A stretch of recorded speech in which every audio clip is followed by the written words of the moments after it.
Well, hello class, and here we are back again. This is Professor Santangelo coming at you from the History Hideout. I'm down in the basement of my house, and hopefully everyone in the house will be quiet for the next little bit of time while we try to figure out what we're doing with our first actual lecture of History 200. I hope you've already looked at the introductory materials to get you some idea about the rules of the road, how we're going to do grading, things like that. That was in a previous video. So for the first part of two installments for the first night of our class, I'm going to do some introductory materials. So we're going to hear a little bit about what life was like in this part of the world before that kooky guy Christopher Columbus showed up. And then we'll get to some of the ramifications of Columbus's voyages and eventually the Spanish and a few other European countries coming to the New World. Okay, so we're going to do a lot of history in this first discussion here. And then after that, we'll start to slow down. Okay, so first of all, it's important for me in the first going here to give you some idea of some of the big themes of the course. Okay, there are a few things that you should know that we're going to be hitting on a regular basis. The first one, and we'll start with tonight, is what happened when two parts of the world that had been very divided, very separated for thousands of years, millennia really, what happened when they came together for the first time, and specifically what that meant for the people living here and the people who were coming from other places, specifically Europe. So that story of contact between Europeans and Native Americans, the ramifications for that. We'll start with that tonight, and it will be a theme, especially in the first half of the semester, that will recur throughout the course. Another theme, and again, it will start tonight, and we'll hear about it a lot all the way up to the end of the semester, is the topic of slavery and the related questions of race. Slavery is a devastating and horrible topic and is unfortunately a key part of American history, one that we'll have to grapple with. It's not an easy thing to talk about, but it will be something that's important for our understanding of American history. Third, we'll be talking a lot, especially as we move to a little before the midterm and afterwards, about politics and government and some of the key ideas that are the underpinnings of the American governmental system, things that you should know just as a user's manual for understanding not just history, but also how our government and how our political structure works. What you'll see as we get farther is that some of the things that we'll be talking about are still topics that are relevant today. All right, that's sort of a dead white guy's part of history, but I want you to understand that a key part of where history goes these days is also what today we call social history. Social history is an understanding of the regular, everyday, ordinary people's lives. It's not as easy to track people like them, or which I should say, like you and me, because most of us are never going to have big books written about us, although we may get a Wikipedia page. I don't have one yet. Well, you're welcome to start one. But for most people who live regular, ordinary lives like you and me, they haven't left behind that many actual physical records that historians can use to go back and try to track down what happened in their lives. But it's important for us to remember that most of the living and dying and most of the history that's actually happened in the history of the world has been done by regular, ordinary people. And so in the last few decades, historians have been trying to figure out other ways of looking at the lives of ordinary people. In some cases, we do have some records, letters, diaries, things like that may survive. And in other cases, we may be looking at ordinary people's lives as they fit into sort of a broader group. So, you guys in the early 21st century, as historians look back on you later, may look at you and try to understand your lives as students. They may look at you and try to understand your lives based on your ethnic background or your immigration status. Especially Montgomery College has a lot of people from all over the world. And so there's interesting stories to be told there that historians will look at in the future without necessarily telling a lot of individual stories. And there's a lot of other ways that that could go. So we will do our best to integrate social history into this discussion. There may be times when it's something I do a lot. There may be times when we don't get to it for a while. A lot of the primary sources do fit into that category, which is one of several reasons why they exist. And just a word of warning, one thing that you may think of when you think of history might be battles or the stuff you see on the History Channel. And frankly, there isn't going to be very much of that in this course. The reality is that not only has the history profession not really spent too much time on that recently, it's not something that is an important focus for most of our discussion. Nor will there be much discussion of diplomacy or the interaction of different nations and things like that. Again, once upon a time, that would have been important, and every historian would have required their students to know this treaty or that treaty. That's not something that we're going to be talking about very much. In the early parts of the semester, we will need to understand the interrelationship of different countries as they're fighting over what will become the North American colonies, and then how that will play out in the creation of the United States of America. But as it turns out, for most of the first part of what Americans have to study, the United States really isn't a big part of international diplomacy. So that role is steps away. It's not something we're going to be talking about. So if your understanding of history is based on the History Channel, or things like that. We will not do very much of that. I certainly will talk about battles. You'll be hearing about the American Revolution. You'll be hearing about the Civil War, but in much smaller detail than perhaps you might have expected. If you think that, okay, we're going to get 3 days on the Battle of Gettysburg. That Battle of Gettysburg is pretty important, but we'll do it in a few minutes. And if that bothers you, there are plenty of other ways that you can get that information. Our goal for things like military stuff is to understand who won and why, but also, probably more important, why did these wars start and what ramifications did they have, and put them as part of a big sweeping thing. Okay, so those are some introductory things. And there are other themes. Certainly, there will be other topics that I will hit on with a regular basis, but you can expect those topics to recur on a regular basis, the sorts of things that you'd be surprised if you don't have something about them hitting your notebook on a regular basis. Okay, before we get into those crazy white folks and the crazy things that they did when they started showing up here, I do want to spend some time talking about who was here before people from other parts of the world arrived. If you look at the official name of the class, this is U.S. History Colonial to 1865. And 1865 is a good end date. We will be getting to the Civil War, and that's going to be the conclusion of the first semester of American history. And if you want to take the second semester, it picks up there. But starting American history as colonial history has always bothered me because it implies that there was nobody here before there were colonies here.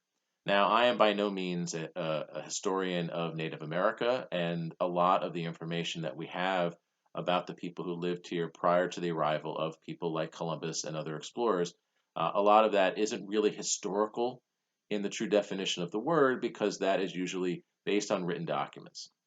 And there were no written languages in any of the Native American cultures that, especially in North America, that have been able to be passed down to us. Instead, what we have to fill in the gaps of the history before the Europeans who did love to write stuff down when they arrived. A lot of what we have are artifacts, and we have legends and stories and tales, either of which fit into the concept of archaeology or anthropology and not so much history. But it's important for us to understand who really was here because they are going to be a big part of the story, and it's certainly not a story we want to forget about. So just a quick tour, I think, is a good idea before we dig in a little more specifically. If you look at North America and specifically look into what will become the United States of America, there are a few broad areas of living which are based pretty much on the climate and other conditions around them. So if you go up to the way northwest, Alaska, and then down along the coastal line there in the Pacific Northwest, well, not quite to the Pacific Northwest, that area there, of course, is cold. The Arctic and other areas, subarctic around there, there's very little that grows, of course. Most of the food that's available is either going to be fish or other things that are in the seas. And then there are also going to be some polar animals and things like that. As a result, not only is there very little agriculture in that area, but for the most part, the people who are living there, their structures they're not going to be based on wood, and their populations will be fairly sparse.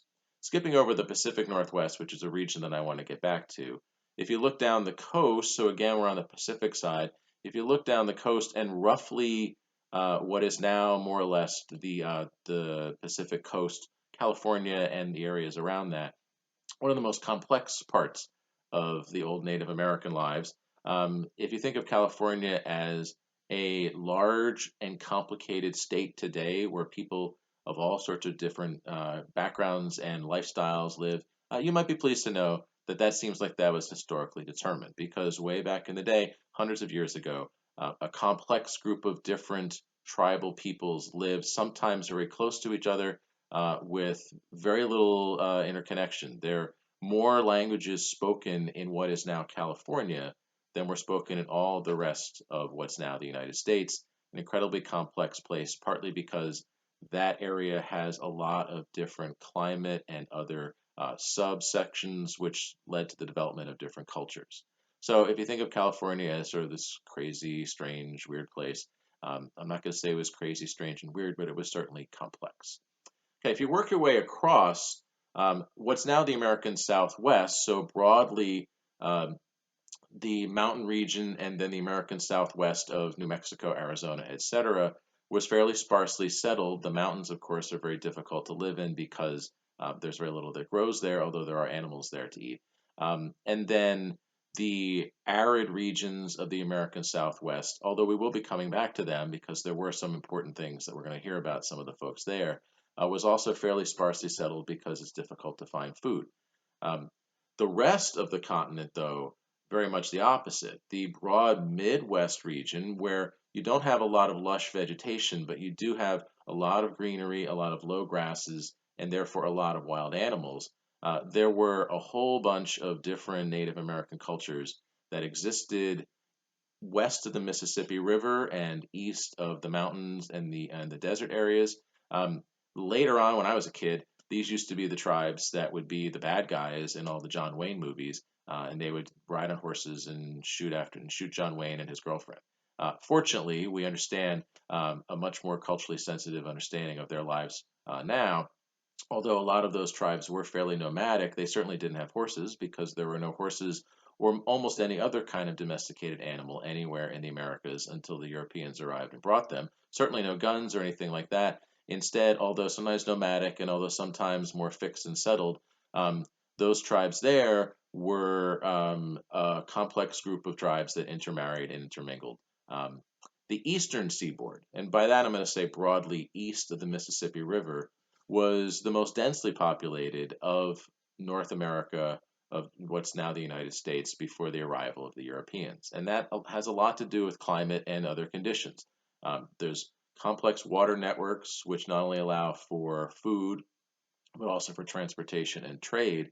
Um, uh, and there are also a lot of things that grew that were very easy to be harvested without requiring a lot of complex agricultural resources. So, if you think of much of the Northeast and our region, the Mid Atlantic, and all the way down the Eastern Seaboard, and think about the large number of people who live there now, and then think about back in the day, comparatively speaking, that was the most fully settled. The largest group of people were in that area.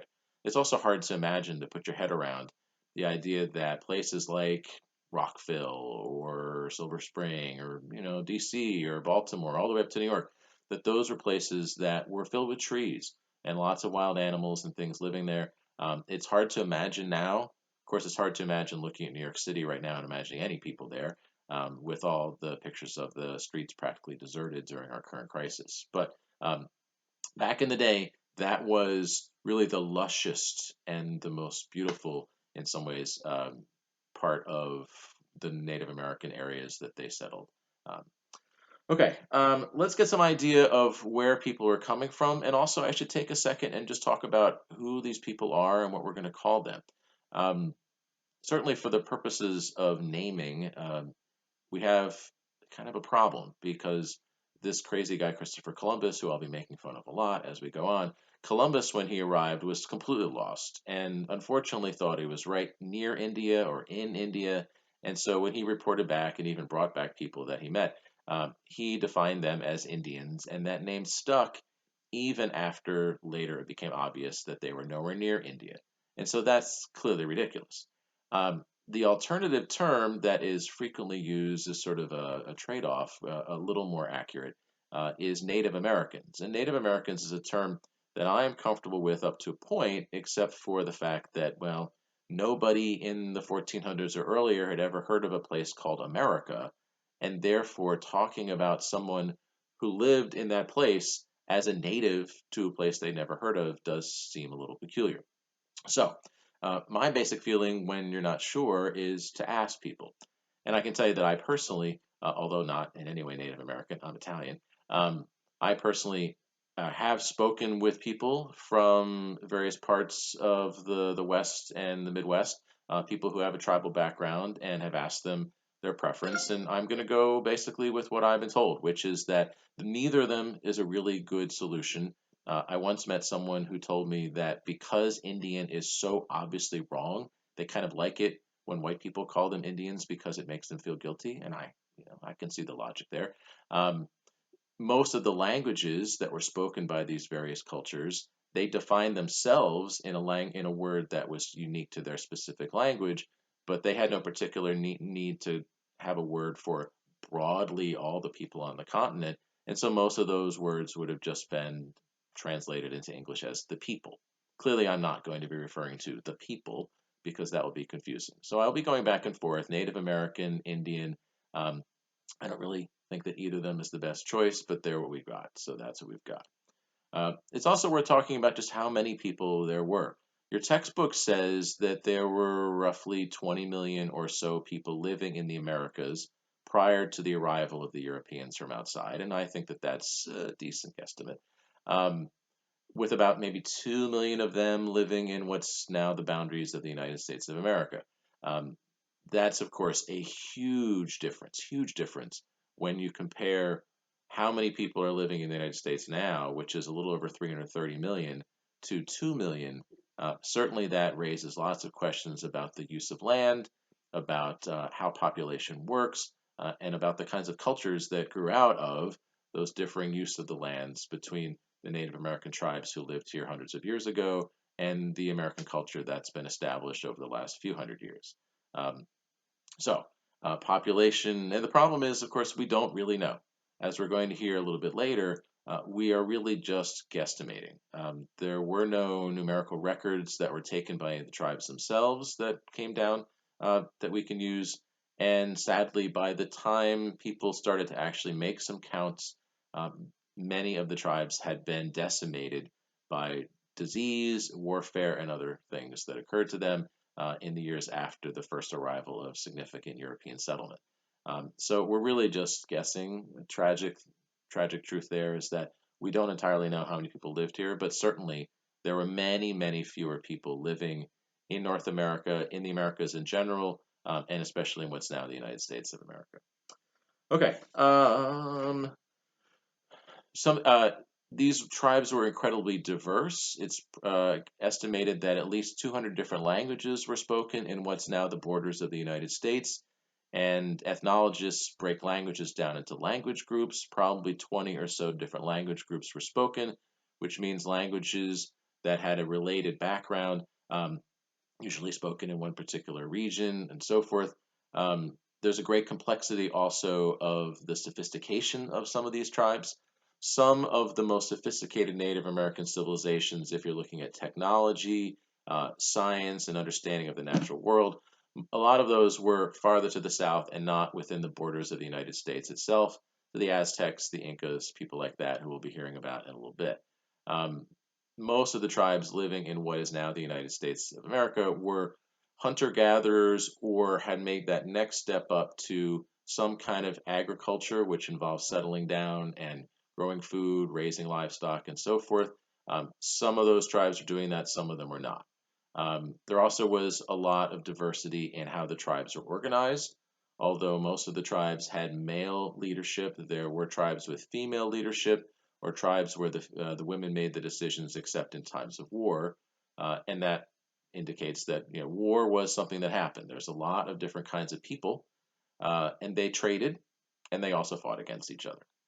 So, an important part of that interrelationship is that ideas and technology and culture did shift through the various parts of the Americas over time, not nearly with the rapidity that we have today with the technology that's available to us, but certainly things did get passed along because either through trade, people from one tribe or one group would meet and they would not just trade objects or things that they needed, but also they would trade ideas. And then sometimes when tribes are at war with each other, uh, people who are captive from the side that lost, they would also bring with them new ideas new cultural ways, and so forth. And so in that way, ideas, concepts could get traded, could gravitate throughout the Americas. As a result, things like agriculture, things like some of the technology that began to be created, that all did spread through the Americas from some of the places farther to the south than the current U.S. borders, did generally spread upwards. And so be lovely to know what could have happened to these tribes had they not been interfered with by the outside interference of the colonists. We'll never know. Okay, let's go back, if I could, and just mention a little bit more about the Indians of the Pacific Northwest. Uh, I'm trying to focus on them just for a couple of minutes because it's an area that otherwise we're not really going to get to. We're going to hear a lot about some of the tribes in the East. We'll hear more about the tribes, the Pueblo tribes in the American Southwest.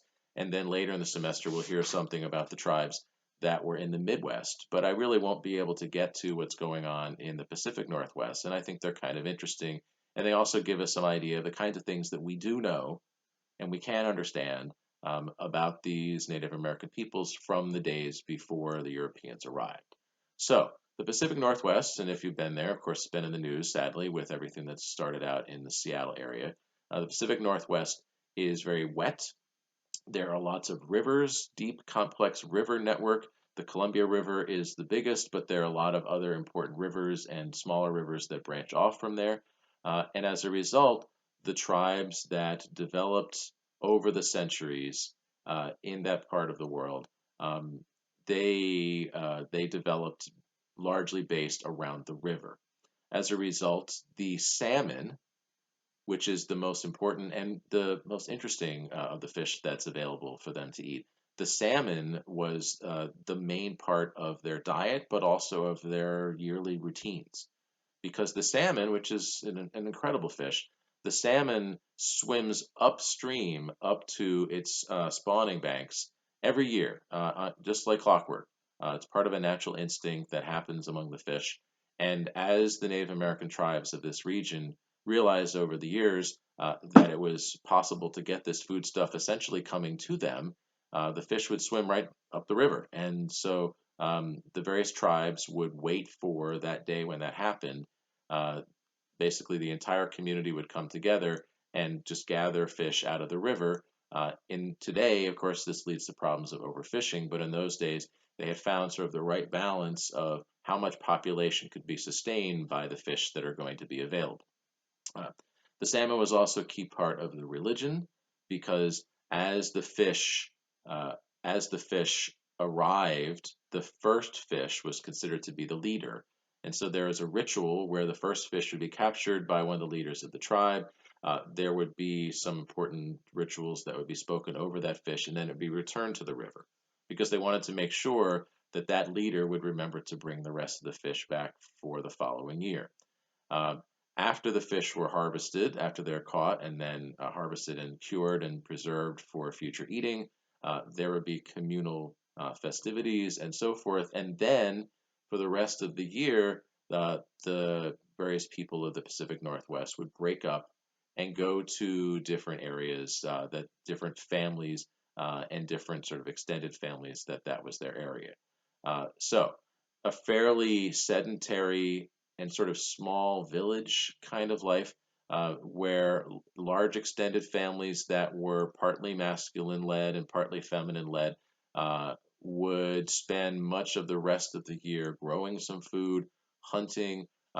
Here, as in other parts of the Americas, most work was broken down by gender. So there were certain kinds of tasks that men traditionally did. There are other tasks that women traditionally did. As was the case in most of the Americas, agriculture, growing the food, was largely a task that was delegated to women, and hunting was largely a task that was delegated to men. Later on, when Europeans arrived, they often thought that this meant that the men were kind of lazy and that the women were the really hardworking part of the community. And in doing this, they missed on an important part of the understanding of how tribal lives worked, which is that the work done by men and women was equally important to the survival of the tribe.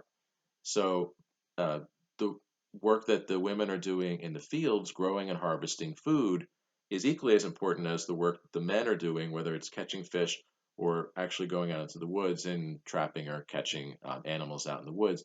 All of that is equally important for their survival. And it's not like it was in Europe, where hunting is a leisure sport, where only rich people are allowed to go out in, say, England and trap and hunt and chase after foxes and so forth. They brought their cultural predispositions with them and didn't really understand exactly the significance of what they were seeing. This is going to be a common trend. Religion is, as is often the case in most of the Native American tribes, religion is a combination of ancestor worship and based on and then a understanding of a relationship with the natural forces around them.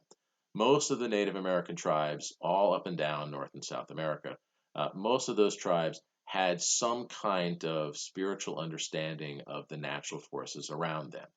Of course, those would be unique to their area. So, in some parts of North America, you don't have as many fish, but you're going to have, foxes or squirrels or things like that. You're going to have raccoons. You're going to have bears. But in the Pacific Northwest, where I'm referring to here, because the salmon is the most important fish for their diet, their understanding of who they were communicating with and who was important to them is based around the fish. And so much of the spiritual figures that are sort of the key people or the key icons and individuals that the Pacific Northwestern Indians are interacting with, most of them, they are going to be based on fish. They're going to be sort of an embodiment of the spirit of these natural forces. And over the centuries, this is not surprising because these natural forces were the forces that they had to understand and that they had to work with. If there was a bad year, if there's a bad harvest, if there was a year where not enough food was available, then it was important to propitiate those natural forces to make sure that things came back into balance. Because although life was, compared to some other parts of North America, life was comparatively easier in the Pacific Northwest, still there were times when food was a struggle. There were times when it was not always easy. And here, as in other parts of the Americas, over the centuries, these tribal cultures had figured out what was that best balance. How many people truly can survive with the lifestyle that we have, given the resources that are available?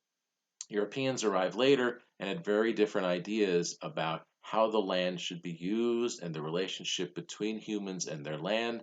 And they really thought that the Native Americans were not taking advantage of their resources. But the Native American tribes in the Pacific Northwest and elsewhere, they had figured out what is that best balance. They had figured out, how is it possible for us to have people in this area, in this space that we control, how can we make sure that we don't overpopulate or overdo it?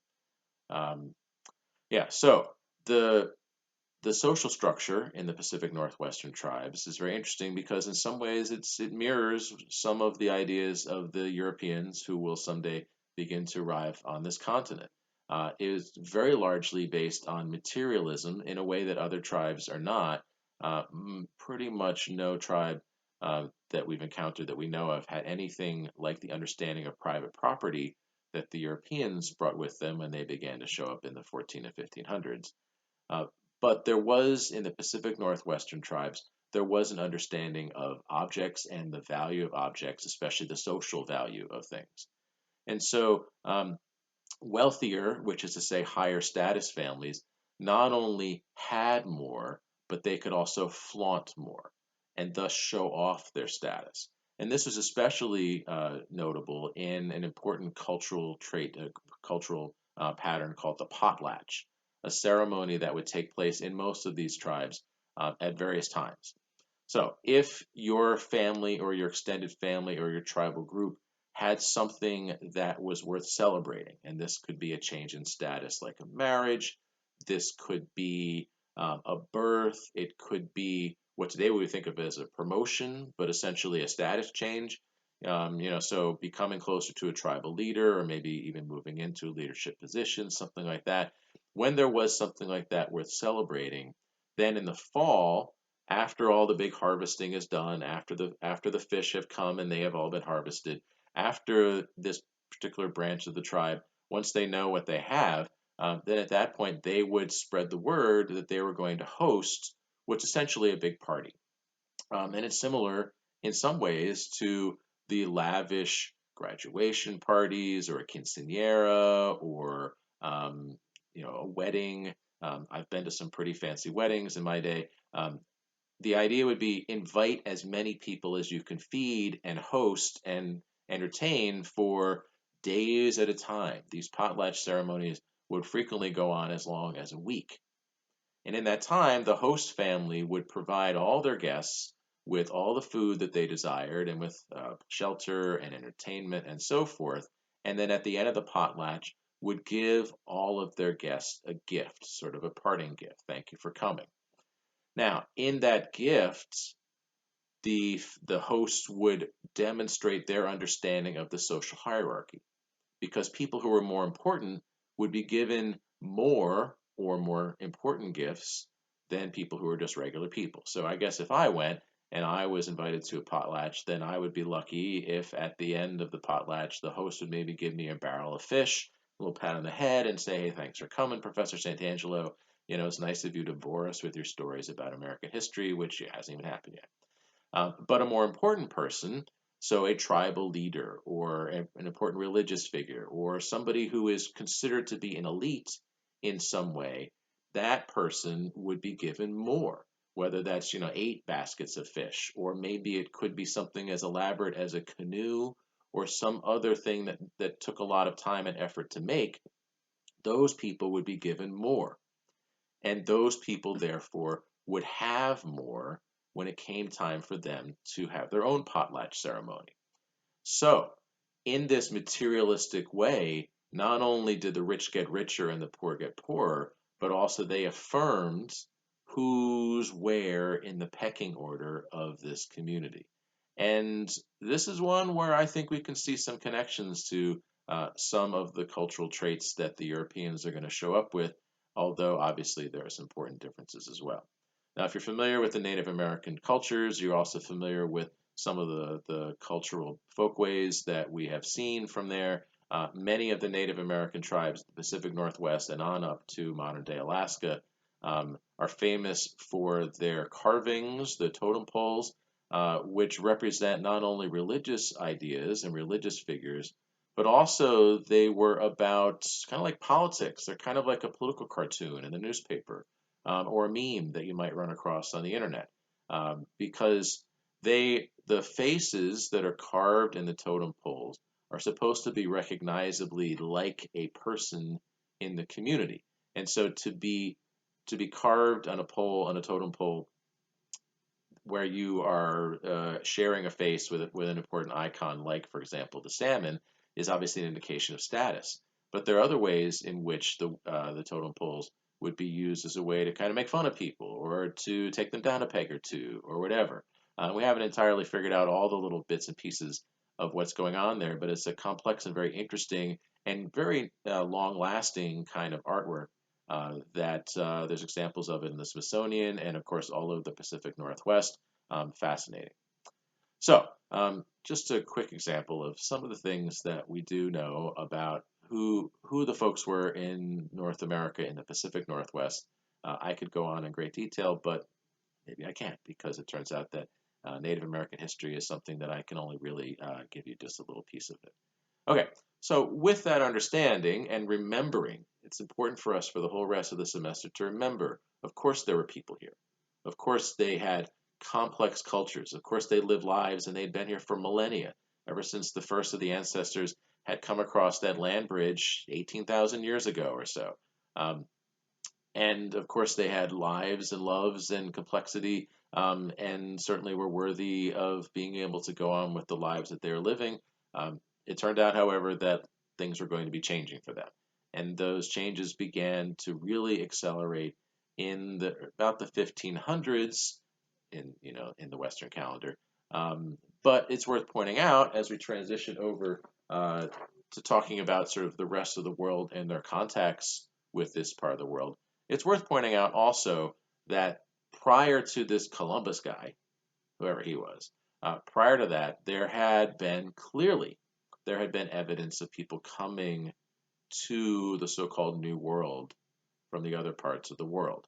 Now, it was in many ways isolated. In many ways, the people living in North and South America, as they would later be called, had been essentially isolated for thousands of years, and that's going to be important in the long term. But there had been some contact. If you look along the Pacific coast, we have very good evidence that people from China, or what is now the nation of China, and people from the various Polynesian islands in the South Pacific at one time or another had wound up somewhere along the Pacific coast of what someday is going to be called North America. Now, these aren't people who are, for the most part, maybe for completely, um, planning to go on an exploration or a voyage or, hey, what's across the next part of the ocean or whatever. These are basically accidents. Our best understanding of what happened across the Pacific, which is, of course, huge and even huger and more daunting given the technology that was available a couple thousand years ago or whenever this may have been.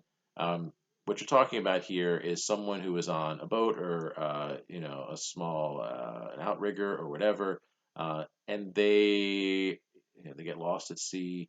There's a storm, some kind of crisis takes place, and they're desperate.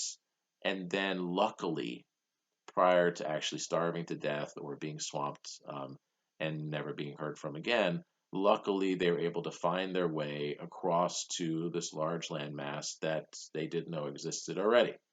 And so this isn't going to be cross cultural communication. These are mostly one-way trips, but they did happen.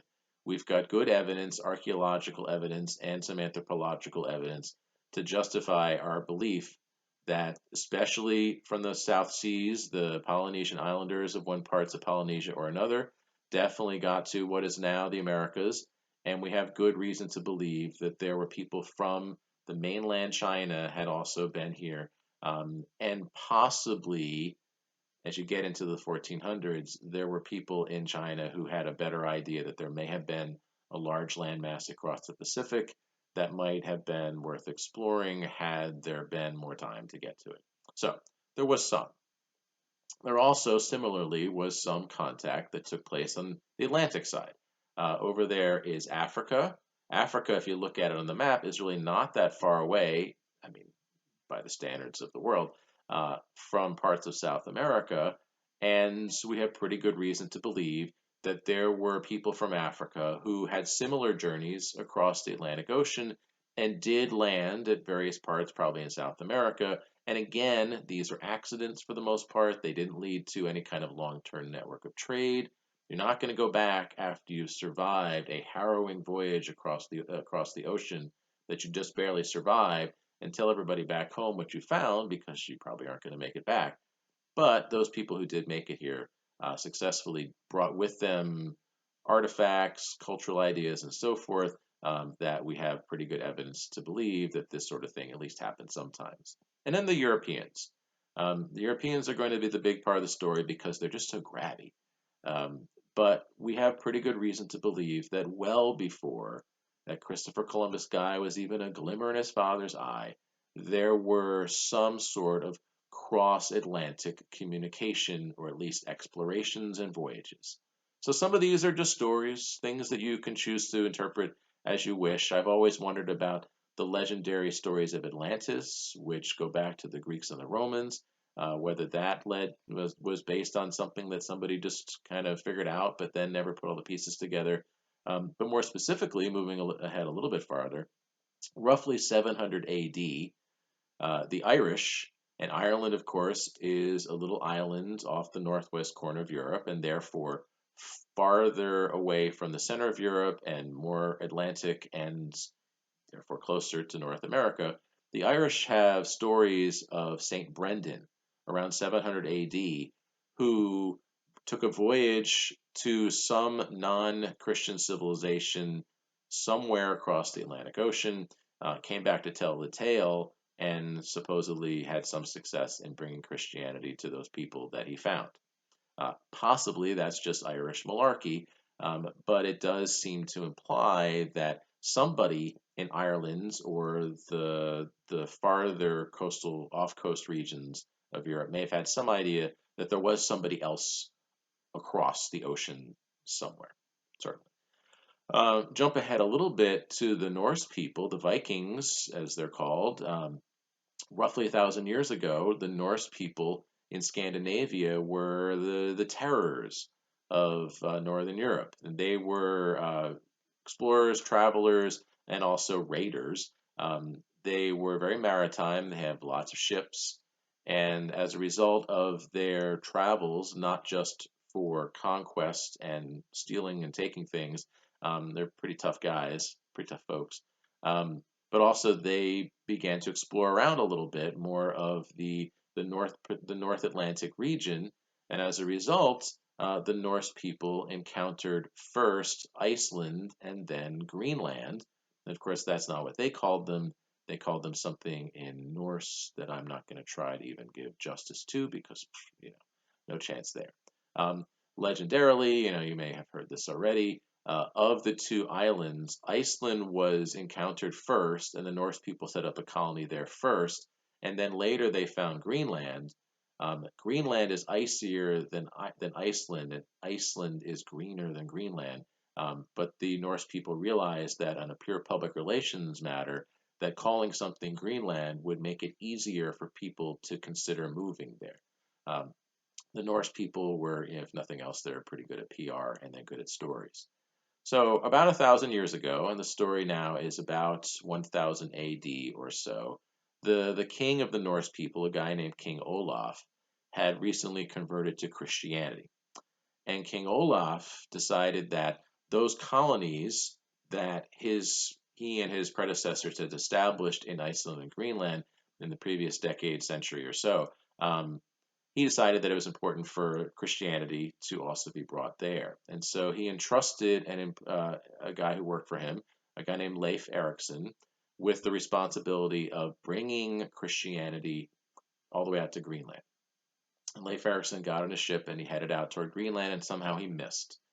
And if you look at the map, you think to yourself, how could you miss Greenland, for crying out loud? It's so big. It's not quite as big as it looks on our maps because we flatten out things closer to the poles because we're trying to draw something round on a flat surface. But anyway, Greenland's pretty big. And the fact that Leif Erikson missed and sailed right on past it and had no idea where he was gives you a lot of idea about the kinds of technology, the kinds of transportation that was available for the Norse people in those days.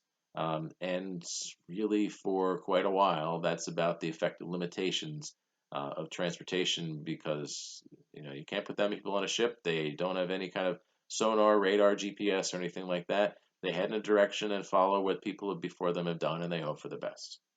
Well, Leif Erikson missed. It turns out he sailed right past Greenland, and fortunately for him and his crew, didn't die, didn't wind up starved to death in the middle of the North Atlantic because they wound up landing in what today is parts of Canada, modern day Newfoundland, Nova Scotia, areas like that along the Canadian coast up there. And Leif Erikson was very impressed with what he found. Compared to Scandinavia, compared with Iceland and Greenland, this was a lush area. There's food growing. There are lots of fresh berries and other things that seem to him like the basis for potential expansion of the Norse Empire. So, after settling and leaving behind some folks there, Leif Erikson sailed back to Norway and he told his boss, King Olaf, and he could find his way back at least, told his boss, well, I'm sorry about Greenland. We'll have to figure out that Christianity thing later. But hey, look at this, boss. I found something else. And, we're the first ones to get there. So we're going to set up a colony there if you like. And his boss, of course, said, hey, that sounds good. Now, where's he the first one to get there? Well, there are plenty of people living there already. This is one of the European problems. They tend to ignore the people living anywhere that they go and decide it belongs to them. But this led to the establishment of a colony that, at least in the English translation of the name, we call Vinland because of the lush vines and other growing things that Leif Erikson found there. He wanted to make sure that that was part of the name. And there definitely was a Norse colony there about 1,000 years ago, starting, we don't know the exact date, we say roughly 1000 AD. The Vinland colony lasted off and on for a few decades. You can go up to modern day Newfoundland in Canada, And you can see there's archaeological diggings, and you can see where this colony was. This isn't just a flight of fancy, this was a legitimate thing. But Vinland failed. Didn't last really all that long, in part because, as I just said, technology being what it was just not easy to connect something that far across the Atlantic with the homeland to provide resources, to provide settlers, and so forth. That was complicated. And then the other complication, as I just indicated, there were people living there already. And although at first they may have been intrigued by these guys showing up in these long boats with I don't know, the horns, and I read Hagar the Horrible, so I don't know what they look like, but they must have looked a little different from the folks who live there already. The first few of the Vinland settlers may have been interesting new neighbors for the Native American tribes in modern day North Canada. But as they settled in, not only were they not very good neighbors, based on their history, that's not that surprising, but also based on European ideas of this land belongs to us and tough noogies for you. Eventually, the Vinland colony failed because of the logistical problems, but also because there were lots of conflicts with the people who lived there already. And so it was left behind, abandoned, and really something that in later years the Norse people talked about and told stories about, became part of the legends and tales that were a key part of their culture. But because Scandinavia was fairly isolated from the rest of Europe, and because most of the rest of Europe was scared of the Scandinavian folks, who, when they show up, tend to attack them, um, the rest of Europe really did not hear about these early explorations and this colony that the Norse people had set up. Now, even if it turns out that stories had gotten around all over Europe about Vinland and about what was going on across the ocean there, it's highly unlikely that too many people in Europe would have been paying much attention to it. Because roughly 1,000 years ago, Europe was a very different place than it is now and was very insular, very inwardly focused. And the big story, other than small groups of people fighting each other, one king, one prince, one earl fighting against one other king, one other prince, one other earl, for small bits of territory, or for who's going to get to control that, or whose son's going to get to control that, and so forth. In addition to that, the big story, the major focus of Europe throughout the centuries from the fall of the Roman Empire was Christianity. The Christian faith was really the dominant thing nationally, internationally. The whole European culture was largely predicated around that. And if you look back at around the same time that Leif Erikson was doing his explorations and then reporting back, and around the same time that the Norse people were setting up the Vinland colony, which failed, the Europeans were gearing up to point themselves toward the east rather than to the west across the unknown Atlantic. Their focus, because of Christianity, was on the Holy Region, the area that today we call the Middle East, which is sort of a dumb name. That area there, which is important to three of the most important world religions, Judaism, Christianity, and Islam, that area there was in the control of Muslim Arabs who had controlled that area for quite some time. And European Christians were bothered by that because, as far as they were concerned, the Muslims were the wrong religion, and they didn't like that. And they didn't like the fact that an area that was so central to the story of their faith was being controlled by somebody else. So, beginning in 1096, there were a series of what are called crusades. And a crusade is basically an attack, a religious attack, predicated on something that they believe is inspired by God. The Pope is involved in this, telling all the important political leaders of a lot of the nation states, the early nation states of Europe, you guys need to do something about the fact that this area that's vital to the history of our church is not in our control.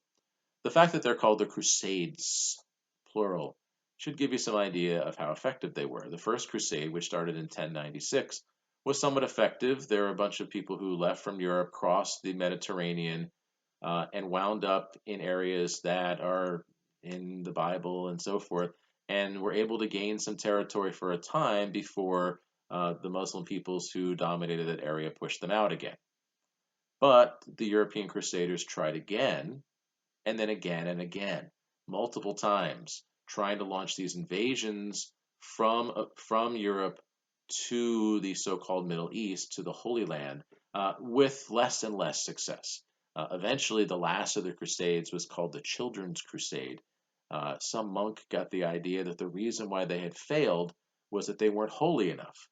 And they decided that, well, adults are sinners. They by the time you're an adult, you've done all sorts of terrible things, and God doesn't like you very much. And so this monk got the idea that if they sent the holiest people in Europe, they would be more effective and successful in taking back the land from the other religion. And therefore, they basically put a bunch of kids in some boats and they sent them off to try to take the Holy Land back. And you can imagine how that went. In the Middle East, in Muslim areas today, the word crusades is something that is seen as an invasion. At the beginning of the Iraq War, when our then President Bush was talking about the U.S. response to 9/11 and then eventually to their military mission in the Middle East as a crusade, that certainly raised some hackles because it was seen as not a neutral word, as a word of invasion and a word that, words matter and words have history. So the Crusades essentially were a failure, which may make you wonder why I'm talking about them. But that failure began to open Europe up because prior to the Crusades, they had been very insular. Prior to the Crusades, they had largely focused internally, locally, maybe a little bit regionally. Most of their fighting and most of their emphasis was really very local. Uh, the Christianity that was the major focus also led to sort of an internal and individual or at least group focus that was not a larger what's connected to the rest of the world.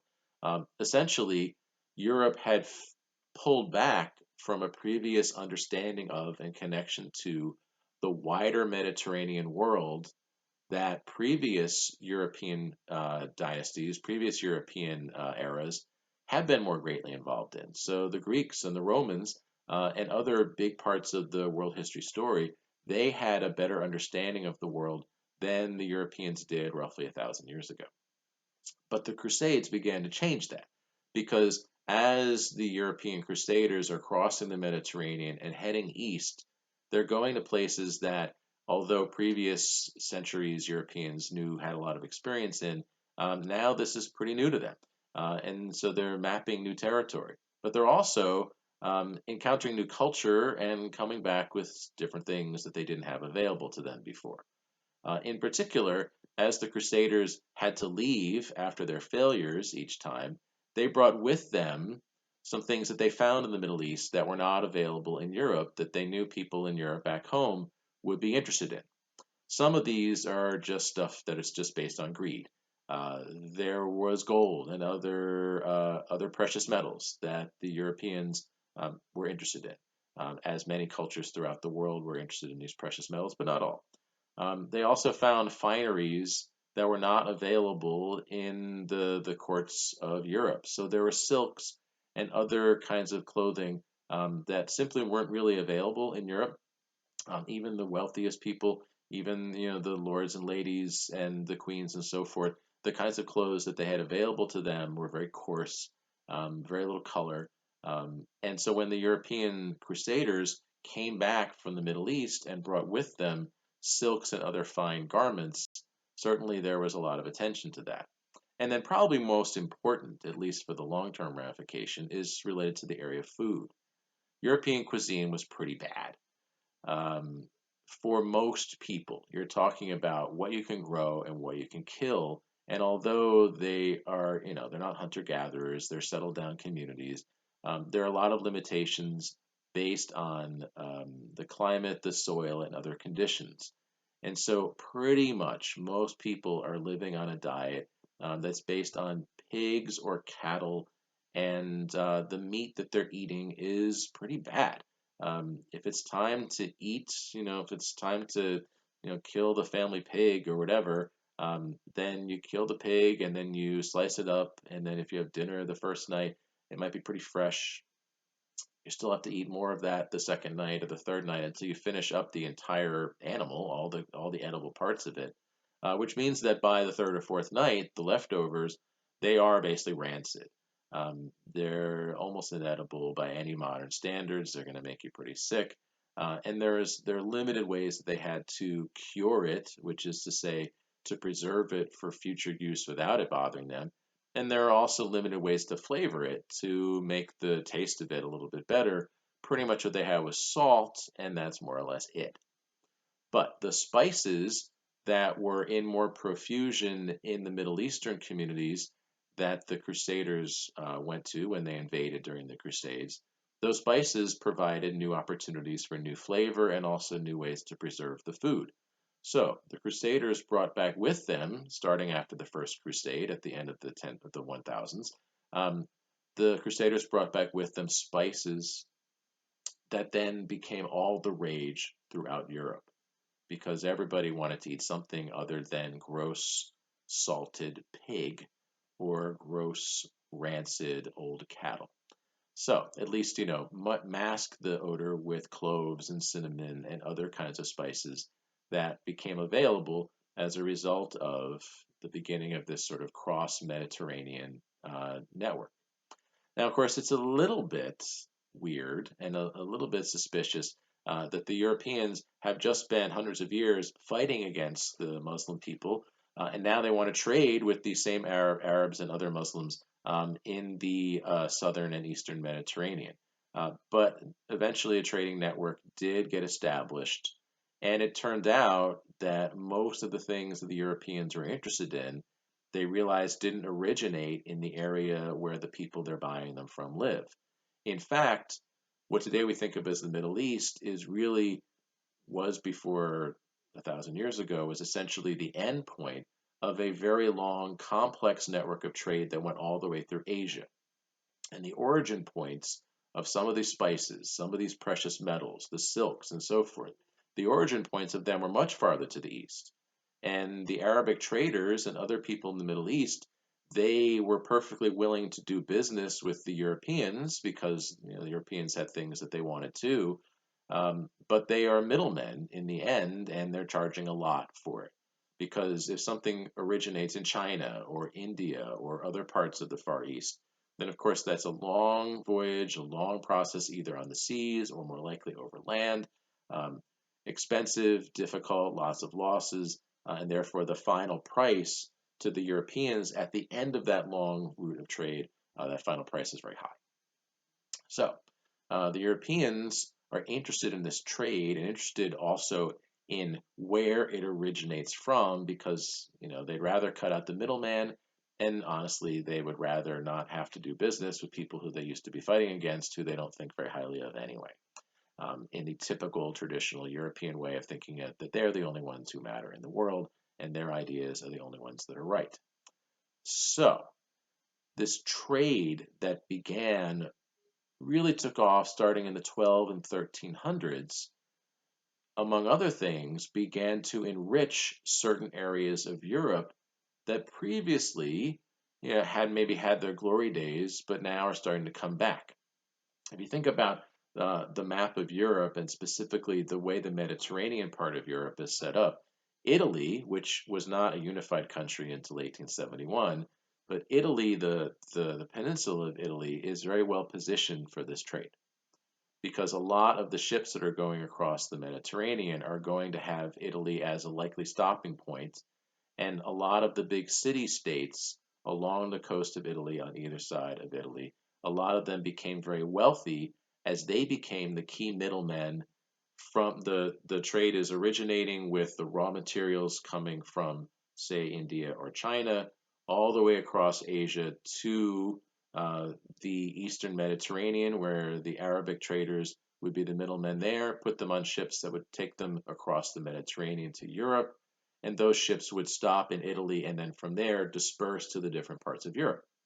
So a lot of fortunes were made in Italy as a result of this trade, and a lot of interests in Italy as a result of this trade in things like technology, transportation, business, all sorts of things.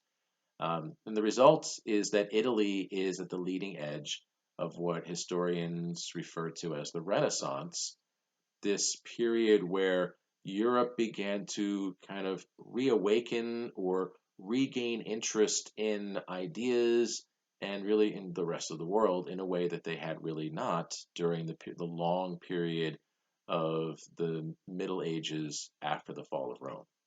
So, this is where you get art, this is where you get architecture, this is where you get the Sistine Chapel, things like that are all happening, and they're fascinating and certainly worth our understanding. But what's probably more important here is that transportation and trade is now becoming a big part of what the Europeans are interested in. A lot of fortunes are being made through that transportation and trade in the Italian city-states. That's the reason why, once Italy is finally, and the rest of us are finally able to get past our current crisis, that's the reason why tourists go there, because there was so much wealth there in the early days of the Renaissance. And so wealthy people there bought monuments to themselves that turned out to be quite beautiful and ornate and have lasted for centuries now.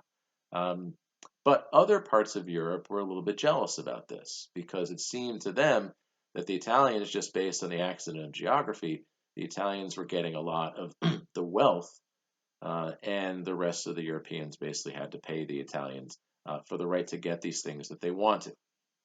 So I turn our attention now a little bit farther away from Italy, and I take you to the Iberian Peninsula, which today is the two countries of Portugal and Spain.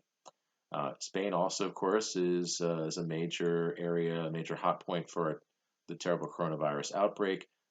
Portugal is also having a lot of problems. The whole world's having problems.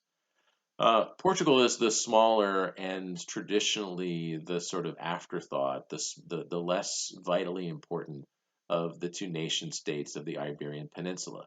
Of course, Cristiano Ronaldo is from there, so it's not worth it, it's certainly worth remembering. But most Americans, if you ask them to name the countries of Europe, might take them a while to get to Portugal unless they have Portuguese background, because comparatively speaking, Portugal is a small country. It's not economically strong, and it hasn't been important as strong geopolitically for quite some time. But it had a moment, and that moment started in the 1400s because the Portuguese, who are on the Atlantic coast and therefore a seafaring people, a long maritime tradition there, the Portuguese were involved in some of the trade that is beginning to activate and really energize Europe in the years as the trade picks up and the Renaissance is underway. But they're really not making a lot of money off of it because they are, compared to the Mediterranean, they're kind of off in the corner there. They have access to the Atlantic Ocean, but they're at the very, very edge of the Mediterranean, and most trade is not going to go through them to get to the rest of Europe, and so they're not making much of it. But they have a long and active maritime tradition. The key player in Portugal in the 1400s is the prince, a guy named Prince Henry, nicknamed Prince Henry the Navigator. Being a prince is kind of a dumb job, which may be why England had a prince who basically just quit. And also, Prince Henry didn't have paparazzi to deal with, but still. Being prince, by the way, would have been a great job, but unfortunately, that guy's his music lives on, but he is no longer with us. But anyway, Prince Henry the Navigator was interested in making his country as powerful and as well positioned as possible. And so while he waited around for his dad to die, which is basically your job when you're a prince, is you sort of sit around and wait your turn. While he waited for his dad to die, he decided that he was going to try to make Portugal a seat of learning during this Renaissance period. Because the key here is that not only is the Renaissance about art, and not only is it about sort of this trade that then leads to wealth, but it also led to scholars begin to open up and look at some of the Greek and Roman classical texts that had been lying around and essentially ignored. People had them, the monks and other key figures had these documents available to them, but no one was really looking at them for a long time. And now, for people like Prince Henry and other folks in other parts of Europe are wondering, well, what did those Greeks and Romans in the classical era? What did they really know? What things can we learn from them? And Henry was especially hoping that a study of these ideas and then developing them for modern times, that would lead to maybe some breakthroughs that would help Portugal.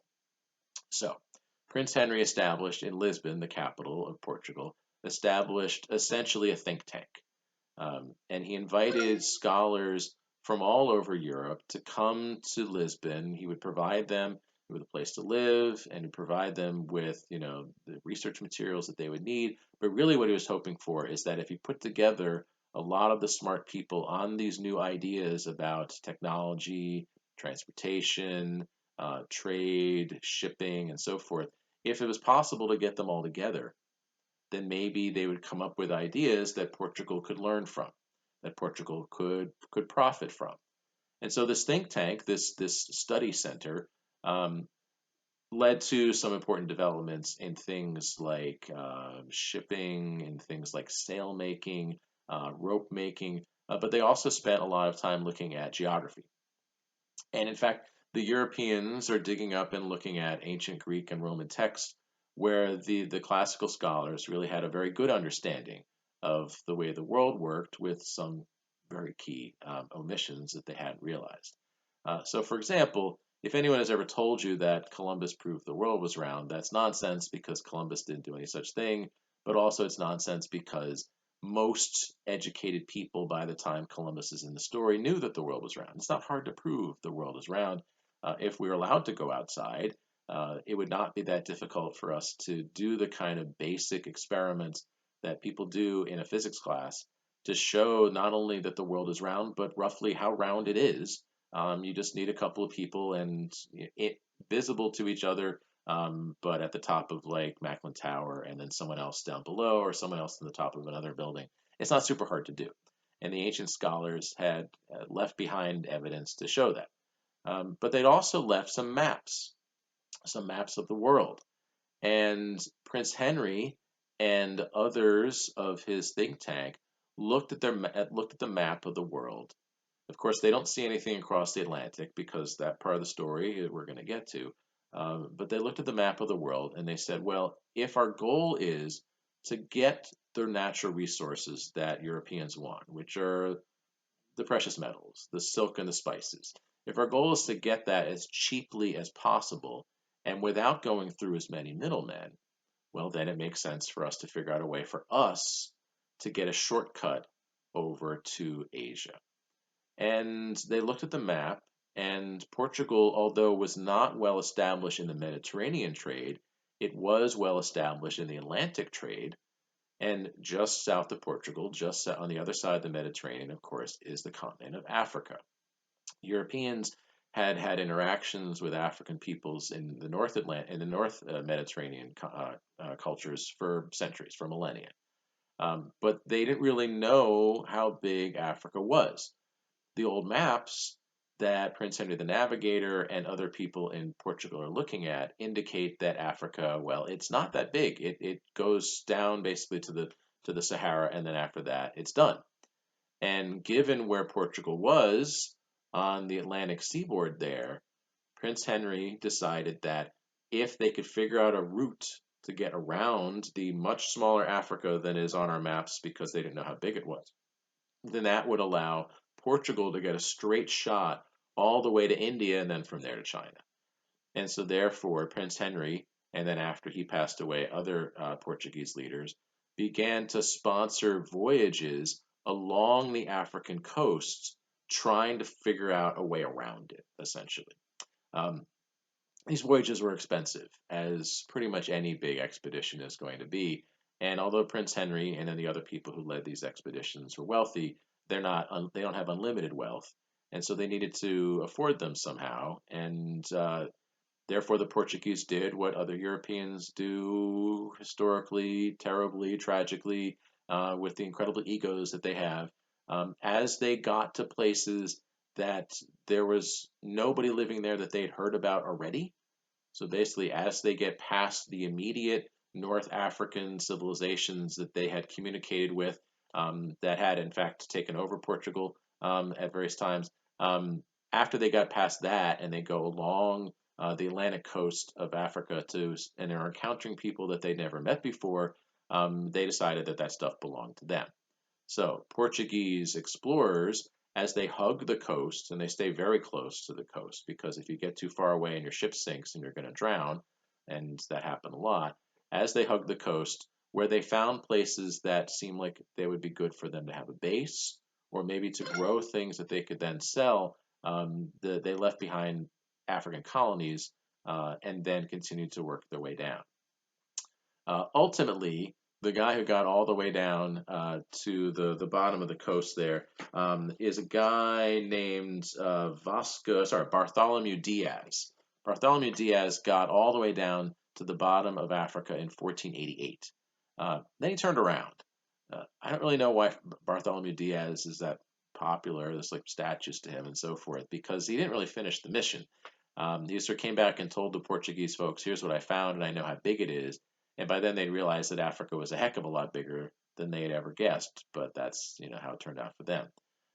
Eventually, about a decade later, a follow-up explorer, a guy named Vasco da Gama, concluded the mission of sailing around the coast of Africa, and then in 1498 got all the way to India, and the Portuguese began to establish direct contact between them and India. There's a trading colony that's established there, and Portugal became very important in India and became very important in other parts of the Asian trade.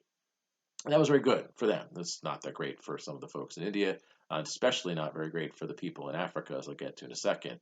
But in some ways, of course, it's sort of late, because 1498 is after this Columbus guy, and so it was an important step for Portugal and an important step in the world and the trade of the world. And Portugal did take off in an important way for a while. Unfortunately for them, they were heading in a direction that didn't help them as much as another guy did who worked for their neighbors in Spain.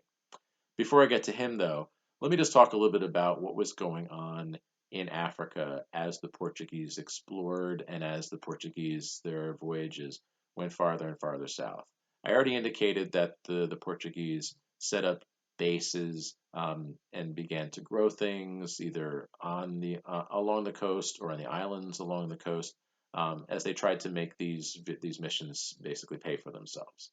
Um, but more disturbingly and more importantly, the Portuguese, as they were encountering African civilizations that no one in Europe knew about before, people who were not Christian, did not speak a language that anyone in Europe spoke, who obviously looked different from the pasty white people like myself of European background, and who, in every other way, the Portuguese, just like every other European, looked down on culturally.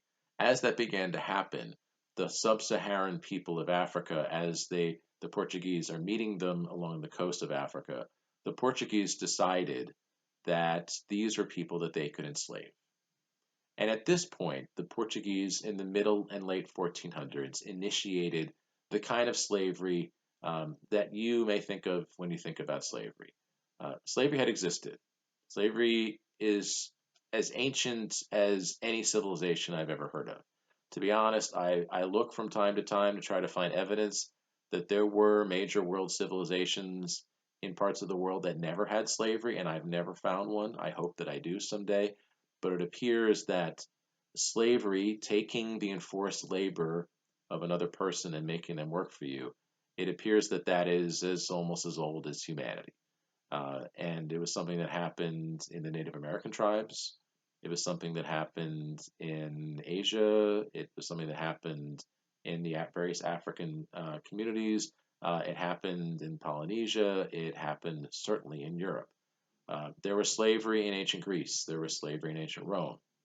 It was never great to be a slave, and it was because it's always a very unfair and horrendous way in which one's humanity is devalued and one's labor gets turned into profit for the owner. So slavery existed, and that's something that unfortunately is true. But the Portuguese, with their first encounters with the sub-Saharan African cultures in the 1400s, the Portuguese initiated a kind of slavery that the world had never seen before. And unfortunately, the ramifications of that were long lasting for the enslaved and for the world. So, this new kind of slavery that the Portuguese initiated in the mid to late 1400s, and that continued and was picked up on by not just later Portuguese people, but also by the Spanish and the French and the Italians and the English, and basically the whole rest of European world, and then eventually, of course, to the colonies and later nations over here in the Americas, including all the way up to including the United States. The slavery that the Portuguese started was different from any kind of slavery that existed in the world prior to this in three important ways. First of all was the sheer numbers. When the Portuguese began to encounter what was a much larger continent with many more people in it than they'd ever imagined, none of whom they thought of as really human, unfortunately, they realized that there was a large potential labor force. And once they'd got their heads around, which wasn't hard for them because of the way their cultural preconceptions, um, there was such a large number of people that they could enforce as labor. And essentially, starting from these early Portuguese enslavements of African people, um, the sheer scope of it, the sheer numbers of people who were enslaved and then whose descendants were enslaved, will eventually number in the millions. Numbers that are staggering to think about, not only devastating for much of sub Saharan Africa, for the people there, the cultures there, but of course for all the many people who were enslaved or who had family members enslaved. Um, the sheer volume, the numbers are staggering, and nothing like anything that had ever happened before anywhere in the world, including in Europe. And that allowed the second thing, because there were so many slaves, which is to say, because there were so many people who the Europeans felt that they could enslave, this led to a dramatic change in the treatment of slaves. Slaves, nowhere in the world was it good to be a slave, but in North America, for example, frequently a child of a slave would be allowed to integrate into the community and become just sort of somebody else, just like everyone else. And in other places in the world, slavery could be a temporary thing. Um, and because generally only elites had slaves, or maybe one or two servants or so forth, treatment of them wasn't necessarily as inhumane. Although, of course, there were slave uprisings in ancient Rome, which shows that there was plenty of bad treatment. But because there were so many people that the Europeans, starting with the Portuguese, would enslave starting then and continuing over the centuries, because it seemed to them that there was almost an inexhaustible supply of the slaves, there was limited incentive to not work them as hard as possible. And so the treatment of the slaves with the transatlantic slavery starting in the 1400s, the treatment of the slaves was barbaric. The treatment of the slaves was based on violence as a way to force the slaves to work as hard as possible to make or produce the wealth for the slave owners. If a slave died, then that slave was replaceable. If 100 slaves died, then those 100 slaves are replaceable. And for the economic incentives, therefore, the slave owners not only didn't think of the slaves as human, but they thought nothing of working them to death to get more profit because there were so many of them. So those two things, incredibly huge numbers and incredibly harsh treatment, are not like the kind of slavery that had existed in the world previously. And this leads to the third thing, the third major difference between the slavery of the old days and the new kind of slavery that initiated with the Portuguese. And I don't want to just blame the Portuguese. The reality is, if any other European had been in this area, they almost certainly would have started the same thing.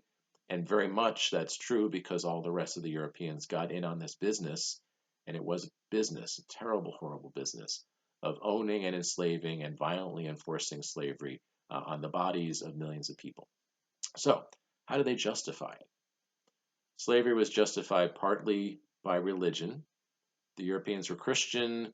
Christians believed, and some Christians still believe, that someone who is not of their faith is not only evil, a devil, worshiping the false god, destined to go to hell, but that they are lesser and maybe not even quite human.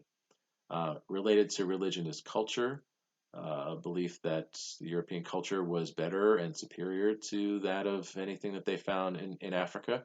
Um, but ultimately, these things came together in a new definition of humanity that we would call race. The Portuguese didn't really develop this at first. It took a while for this concept of race and racism to develop. And so you're not going to see the word used or any version of the word used until later. But it didn't really take long for Europeans to use a sense of difference as justification. The Europeans and eventually white Americans will justify enslavement of people either from Africa or of African descent based on an idea of hierarchy, an idea that people from one area or one part of the world are better, and people from another area or another cultural background are not as good. They use religion to justify it, they use culture to justify it, but in the end, it became a deeply ingrained idea that really had not existed previously. In other parts of the world, in other histories of slavery, the concept really was, my neighbor attacks me, I attack them, we may capture some of them, we may force them to work for me. Or people from other areas, we're going to force them to work for us if we can get away with it. But the idea that one group of people saw themselves as better than and different and above hierarchically than another group, that is a result of this new kind of European based slavery that started with the Portuguese in the late 1400s and continued thereafter. So, the Portuguese got into motion a terrible international tragedy, something that we'll be talking about the impact of it in America as we continue through our semester. Terrible, horrible story as part of their exploration and what eventually led them to get to become an important trading partner with India after Vasco da Gama in 1498.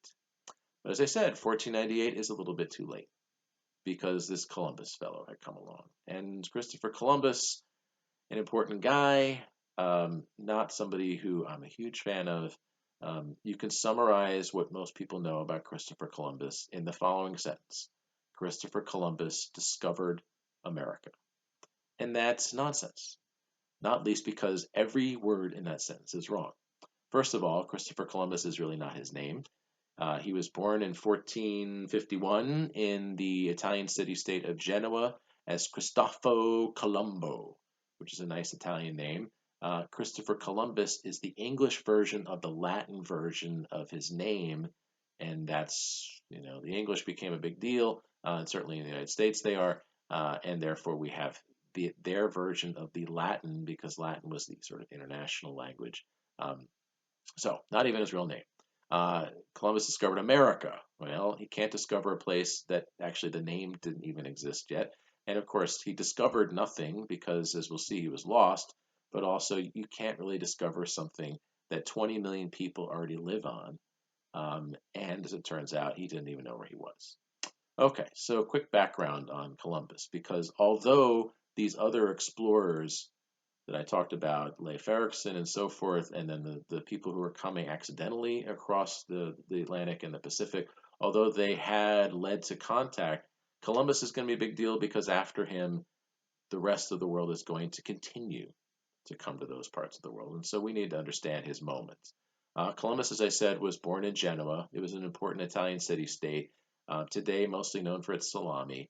In those days, it was sort of a second tier of the wealthy Renaissance places where the trade is coming in and out, and that Mediterranean trade that's making a lot of people in different parts of Italy rich. Not his family. He's not from one of those wealthy families. He's not a banker or a shipper or anything like that. Instead, his father was a man of his hands. He was a weaver and a rope maker. Important jobs in an economy that's based on shipping because the ropes of the ship are crucially important to getting the sails up and to therefore being able to transport goods and things correctly. Columbus was himself not that interested in the kind of work that his father was going to apprentice him in because It just wasn't his thing. Instead, Columbus was one of those guys, and you know those guys, you know those people, you know you've met those folks, you've read about those folks, the kind of people who they need to try things. They've got that itch for adventure. They've got that yen. Um, Today, in recent times, these would be people who might go out to Silicon Valley and try to start up a company. In 100 years ago or 200 years ago, they would have been explorers. They would have been traveling out west and trying out new things. And maybe the kind of people who want to go out to space or whatever, test themselves, try something new. That's who Columbus was. Columbus really did not want to stay behind in Genoa while all those ships that he and his father are weaving and making the ropes for, while those ships sail in and out and have what seems like a very fascinating life, going to different places, meeting new people, coming back with new ideas. He wanted to be on those ships. And so at a young age, he did. He ditched Genoa, said, sayonara, Dad, and he headed off. And I don't know if he ever came back to Genoa again. And he spent his youth and then his early 20s traveling around, hiring himself out as a sailor, learning the tricks of the trade, and then trying to learn as much as possible. Because he wasn't just satisfied with being on boats, ships that are traveling around the Mediterranean and seeing new places that he'd never been to before. He wanted to eventually run one of these ships. He wanted to find out everything that there was about these voyages that they were on.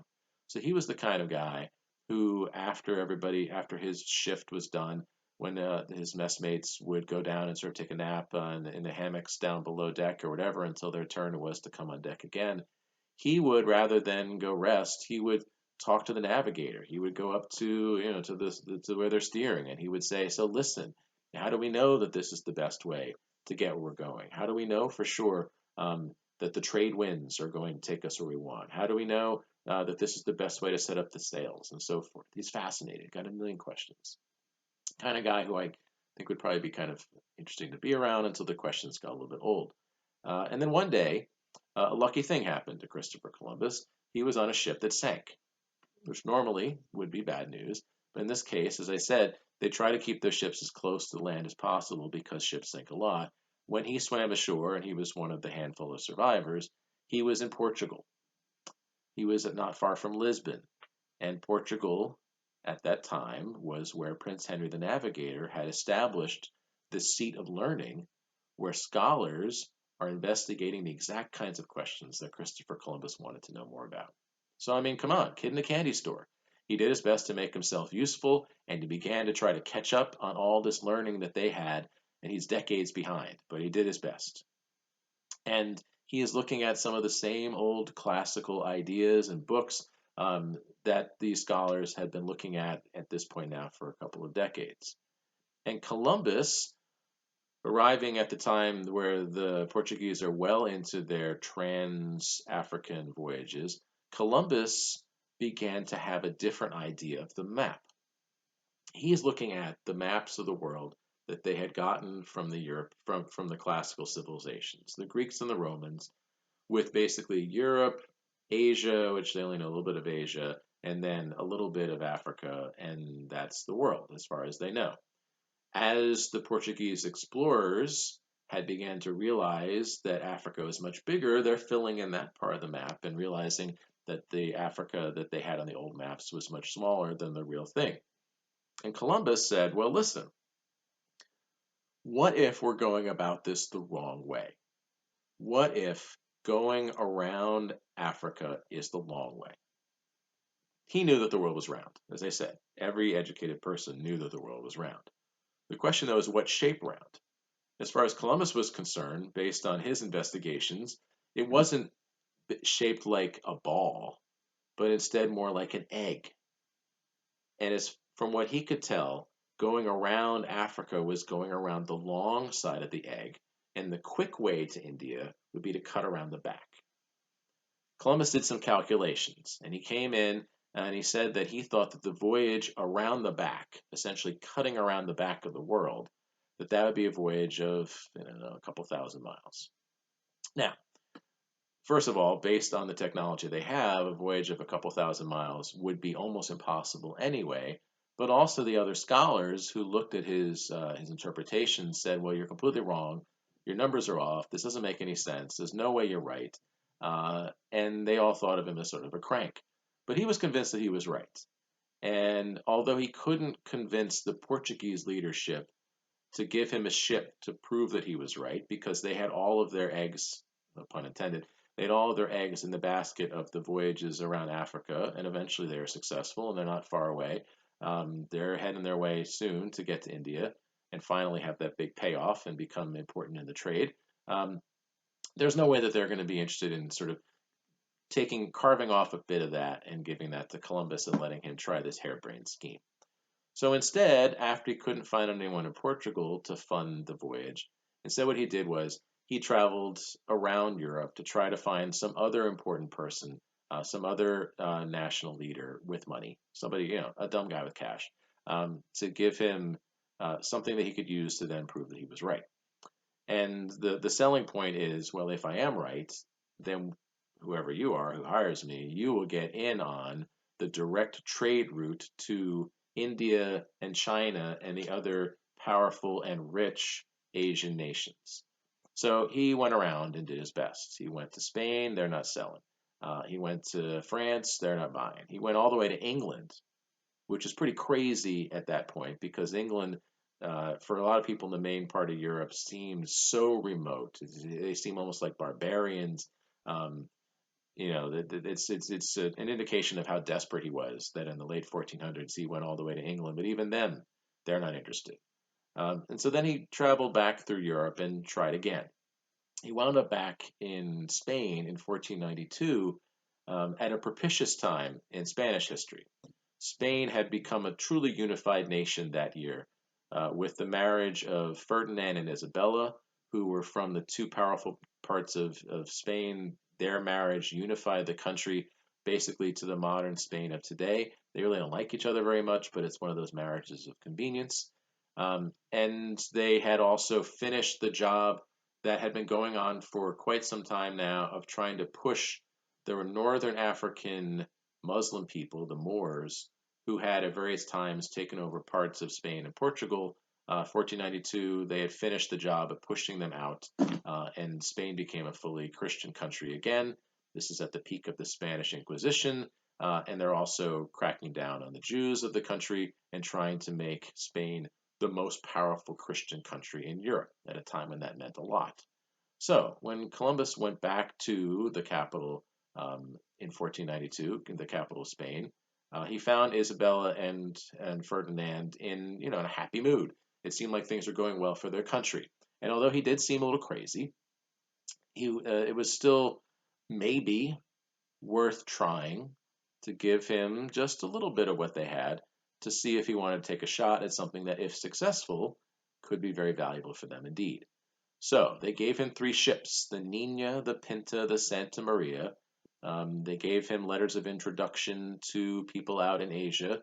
He brings a translator along who knows Arabic on the theory that anyone in the East Asian countries who does business with the Middle Eastern traders should have somebody who knows that language at least, even if he doesn't have anybody who knows any Indian or Chinese languages.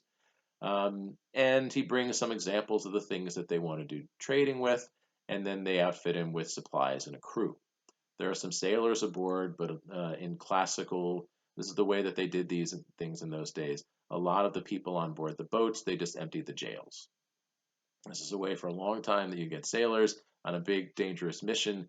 You just take people out of the jails and you put them on the ships, and then at a certain point, you take the chains off the former prisoners and say to them, well, either you help us out or we're all going to die. And that way you get cheap labor. So Columbus, his three ships left Spain in the late summer of 1492, headed a little bit farther south so they could jump off straight from basically the northern coast of Africa, and then they headed across the Atlantic. Now, Columbus knows that this is a big risk, but he was certain that he was going to be proven right. But he's the only one on board the ships who was really confident that this was going to work. Everybody else in the ships, once they found out what was going on, thought that their admiral was crazy and was going to get them all killed.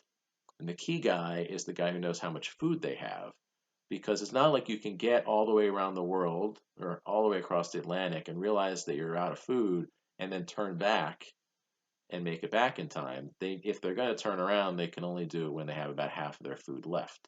And so Columbus told the guy who knew how much food they had to lie to buy him more time. And at various times across on this route, the sailors, the crew began to get pretty upset and pretty worried.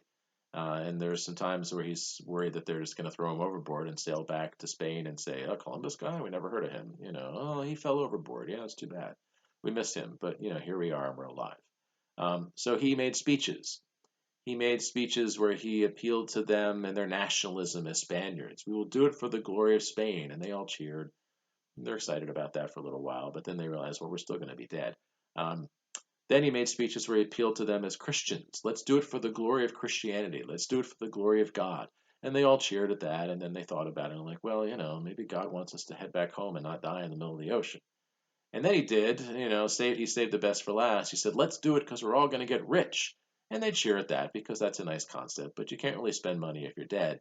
And they're getting pretty close to giving up because there's plenty of people on board these ships who think that they're going to run out of food, they're going to starve to death, that they're sailing across an empty ocean, and maybe Columbus is right that it is possible to sail all the way around the back of the world, but not in enough time before they all starve to death and wind up just sort of drifting in the middle of the ocean. So they're getting pretty close to giving up. Columbus, of course, will never give up. And then, in the wee hours of October, what day is it? October 11th? 12th. October 12th, 1492. The lookout on one of the ships in the wee hours says whatever the Spanish version of "land ho" is, because the lookout has seen some land, and that's pretty exciting for all of them because maybe it means that Columbus was right. Maybe it means that they've sailed all the way around the back of the world and they've gone to India. I'm not sure that the rest of the crew really care that much. They're just glad that there's land, which means that there's food and water, and they're probably not going to die. It turns out that, of course, they're not in India. Columbus is very confused.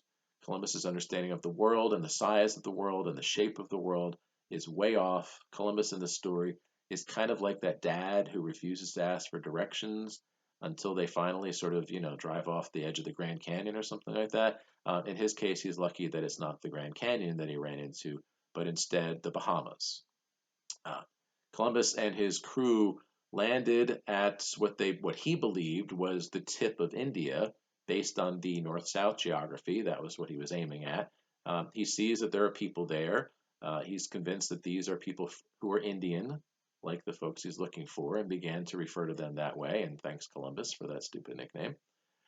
And then looked around for people to do business with. He names the place where he lands San Salvador, which is named after the feast day on that day of the calendar in the Catholic calendar. But it's also sort of a nice little pun because it's his salvation. And of course, today you can go down to the Bahamas and have some nice vacations there once we're actually allowed to have vacations across the world again, which please let that be soon because I'm trapped out of my basement.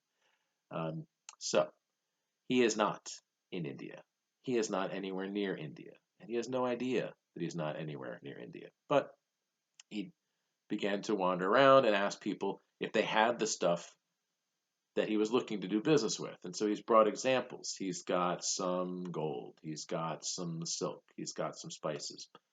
The native peoples in this part of the Bahamas had never seen what he was talking about, but eventually they gave him to understand that there was somewhere in that direction, so continuing the way he was going, that there was somewhere else that might be worth him going to. And I think they're trying to get rid of him.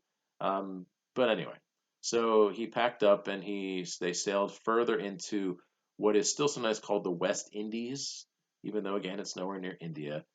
So he's in the Caribbean. Winds up on the island of Cuba. Same song and dance. Interacted with the native people. Asked them if they, through interpreters or through just sort of pointing and gesticulating, if they had the stuff that he needed. They, of course, don't know that he thinks that he's in India because they don't know what he's talking about for that. They don't have any of the gold.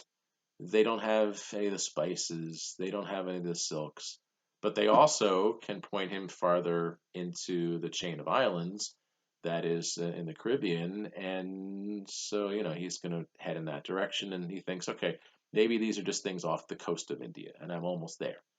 While he's in Cuba, Columbus encountered a native cultural trait, which was that the native peoples of Cuba took some leaves off of a naturally growing plant, and they wrapped it up, and they would wrap it tightly, and then they would light it on fire, and that the inhaling the smoke of it gave them sort of a little bit of a buzz. This is the first European encounter that we know of with tobacco.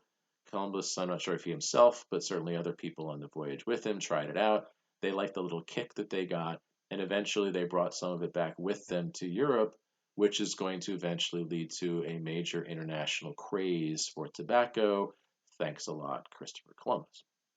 So, Cuba didn't work out, but the next island in, which is an island that today is shared by the Dominican Republic and Haiti, on that island, which Columbus named Hispaniola, named after where he came from, in the classic, the Europeans are going to do this all the time. Instead of asking people who live there, what do you call this place? Well, he should have just called it India, I guess, because that's where he thought he was. But once he realized it was an island and he decided he was taking it over for the Spanish, then he named it after the Spanish, named it after Spain. Um, well, on that island, it turned out that the native peoples, they don't have any silk and they don't have any spices, but they do have gold, and that's pretty exciting. Columbus is not only confirmed that he has found where he thinks he's aiming to be, but he's also confirmed that the underlying idea of his voyage is going to be successful because now he has found people with whom he can trade for these precious metals and bring them back to Europe and make the Spanish, rich beyond their wildest imaginings. And his bosses back home, the king and the queen, will be very excited about that. So, Columbus at this point would be happy to stay and find the rest of the gold. But it's important if he's ever going to get back to Spain that he leaves soon because it's already November. And, from what he can tell from the weather, sailing across the ocean on the way back is going to be even harder. And the journey there wasn't that easy in the first place. One of his ships sank, which I guess was helpful for him. It's, par for the course in those days. Um, and so he was able to then leave the survivors of one of the ships that sank behind in Hispaniola with instructions that they should establish a base and a fort, begin to trade with the local natives, and then begin to figure out what the story is with the gold, and he'll be back. And so he left behind people, early colonists of Hispaniola, with instructions that he'd be back. And then he sailed back to Spain. And he got back to Spain in 1493, and honestly, they were a little surprised to see him. They kind of had figured he was dead. But the king and the queen are fascinated and quite intrigued to see that he has brought with him examples of people from the various islands that he's encountered, and he's essentially kidnapped them. But they are clearly not Europeans, and so he's been somewhere different. They're also interested to see that he has brought with him the tobacco, and although there's not that much of it, it does get around through the Spanish court, and they're interested. They like more of it, and of course they're interested to see that the place he's been has gold. So Columbus had permission at the end of that year to bring back a much larger group of ships with more sailors, more soldiers, and to make trade happen. He's convinced them, and he's in India. Although he explains, I found an island. It's right off the coast of India, though. It's right there. I'm right in the ball game. And so they say, okay, well, if you set that up as a colony, use that as a base of operations, go back to Hispaniola, and then from there, finish that last part of the job, get to the mainland of India, and then let's do trade. And you're going to work for us. You're going to be our go-between. We're going to get rich. You're going to get rich. It'll make everybody happy. So he headed back to Hispaniola and he found it, which is good. And he got there and all the people were gone. All the people he left behind were gone. All his colonists were gone. They're all dead. It turns out that they're not very good neighbors. It turns out that rather than establishing friendly relations with the native peoples, they took a lot of stuff, including food. They took women, and they just basically made themselves very unwelcome to the point where the native peoples of Hispaniola, who outnumbered the Spanish colonists, just basically wiped them out. Columbus, seeing what had happened, decided to set up his fort on the other side of the island, sailed around to the other side of Hispaniola, and established a fort and a trading post and an administrative center there. His theory was maybe the people on that side of the island haven't heard about what we did on the other side of the island. Yeah. And then his goal is, and he's now 1494, his goal is to then finish up the job. Let's get all the way into India, which is just probably right across just over the horizon, and then establish trade with a much wealthier and much more important civilization than this one particular island that he had encountered.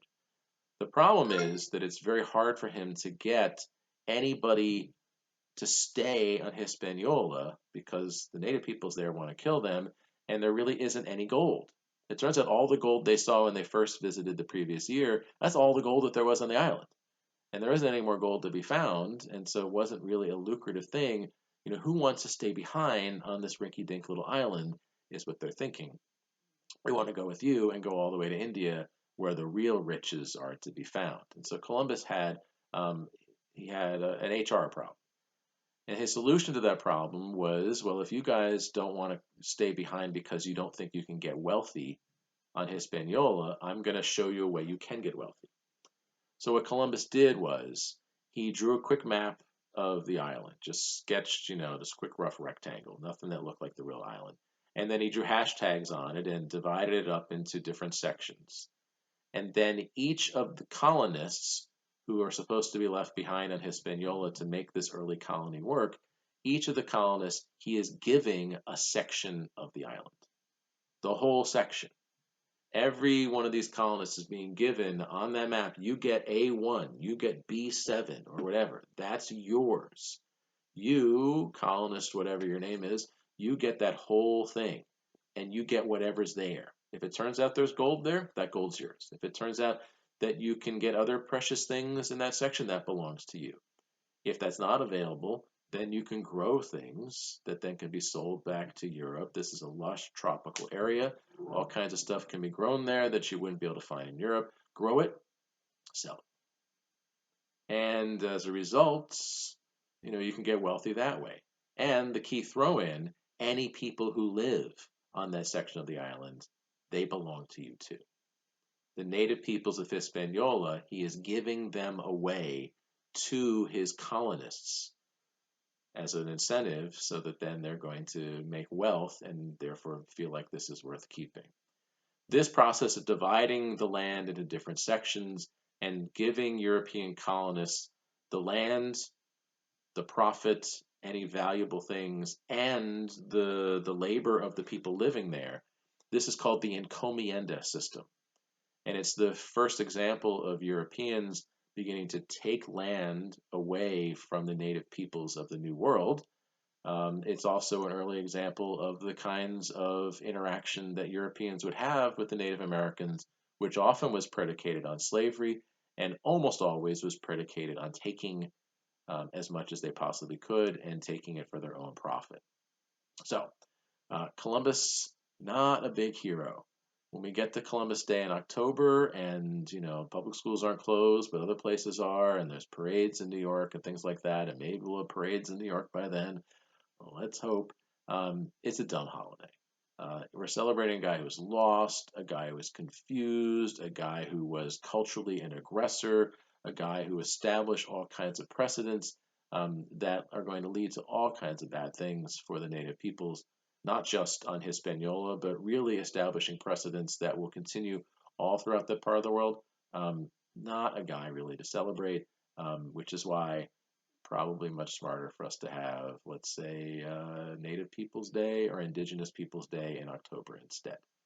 All right, well, if you don't like Christopher Columbus, you should be glad about how his story ended, because Columbus sailed away from Hispaniola and then tried to find the mainland of India, and he failed, which makes sense because he's like half a world away from India, and his math is really bad.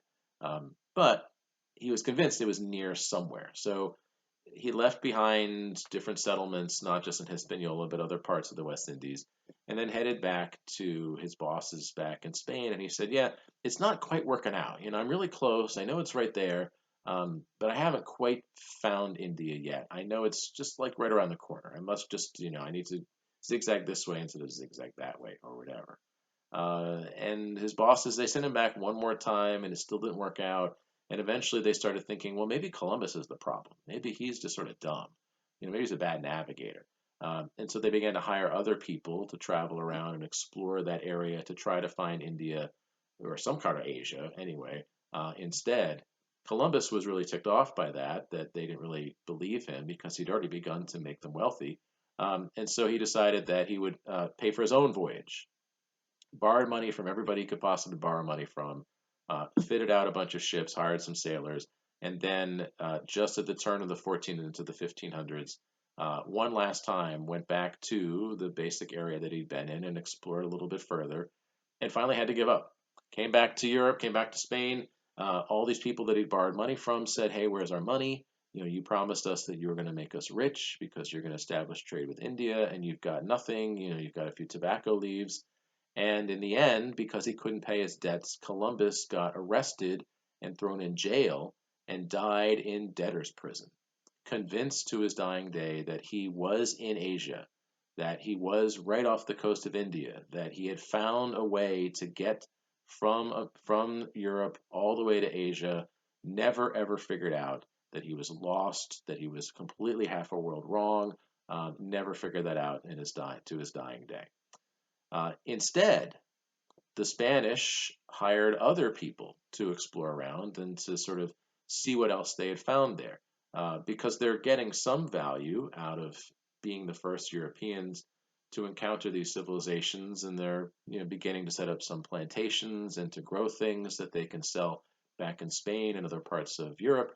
But they're really looking for the goodies. They're really looking for the precious metals. They're looking for the silks and the spices, the stuff that everyone in Europe desperately wants.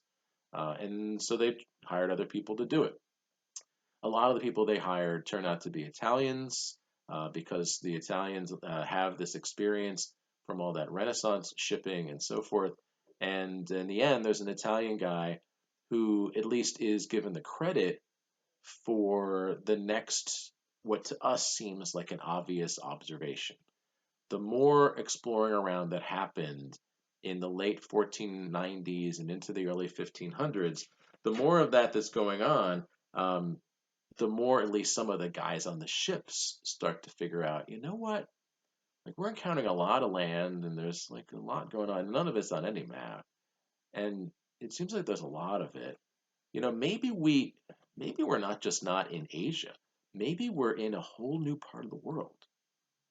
Eventually, we're going to call it the New World, which is kind of dumb because it's just as old as the Old World, but it was new to them. The Western Hemisphere, that area there, those continents, those gigantic land masses, which took a while to eventually map out, and for the Europeans to figure out really what they had encountered. This is indeed, to them anyway, it's a new world. It is a new continent. It's new to them, and probably some sailor on a ship figured that out and then mentioned it to somebody else, mentioned his buddy, and so forth. Probably that happened. But eventually, the guy who got credit for it is a guy from Florence, a guy named Amerigo Vespucci, who, when he came back to Europe in the early 1500s, wrote up his expeditions and his story in a book that people read in other parts of Europe. And in the book, he said, "This is a new continent. It's not Asia. It's not Europe. It's something completely new." And a few years later, when European map makers began to draw new maps of the world, because they associated the idea of a new world or a new continent with Amerigo Vespucci, the first of them in 1507 put Amerigo Vespucci's name on that continent. Doesn't look anything right, but at least there's a thing there. For some reason, they don't write his last name. I've never figured out why. So we should live in Vespuccia, but for some reason the maps say Amerigo or Americus. And then once they decided there were two continents, then it was America. And so we live in the United States of America instead of the United States of Vespuccia, which sounds ridiculous, but that's only because some map maker made a weird decision hundreds of years ago. Um, I will say this, being named after Amerigo Vespucci is not that much better than being named after Christopher Columbus, because Amerigo Vespucci made up a lot of stuff. His book is filled with lies. He claims he's the captain of the ship when he was just a crewman. He makes up all sorts of peoples that they'd encountered to try to sell more books to make it seem kind of sexy and weird, people who've got feet growing out of their heads, and he's just a big fat liar. But anyway, he's the guy who gives us the name. Other Europeans, as they start to hear about Columbus and then Amerigo Vespucci, um, they were wondering if there was something that they could get in on as well. And so, for example, the English in 1497 hired an Italian guy whose name they can't pronounce to do some exploring of this area as well. His name is Giovanni Caboto, um, but they call him John Cabot. Well, sorry about that. My computer was about to die, so I had to plug it in. Um, John Cabot, hired by the English in 1497, explored around a little bit farther up the coast of North America. They're just starting to figure out that this is a new continent. He's one of the first explorers along the coastline of what will someday be the United States of America, as well as parts of Canada. And he did, as other these explorers would do, as he went to places that no European knew about, then he would stop from time to time and plant the flag of the country he's working for. Later on, when the English claimed this land for them, they're going to say, well, this Italian dude whose name we couldn't pronounce, he got there first, he planted the flag. Flag's long gone, but it belongs to us, and this is sort of the European way. They didn't follow up on it for a while because they had other things. We'll talk more about England later. Okay, so Columbus, just really by sheer chance, was hired by the Spanish. He could have been hired by a lot of people. The English could have been hired by the Portuguese, could have been hired by the French, or other Atlantic countries in Europe. But as it turns out, the Spanish are the ones who are going to get the first crack at what Europeans begin to realize is a part of the world that they didn't know anything about before, that they never encountered before. And as we'll see in the next discussion, that's going to mean that Spain is going to have ultimately wealth and power beyond imagining, and they will eventually be the first Europeans to establish long-term settlements here in what's now the United States. And that's all because of Columbus. Columbus didn't know where he was. Columbus was very confused. Columbus is not a nice guy. But he started something that these other people that I mentioned didn't.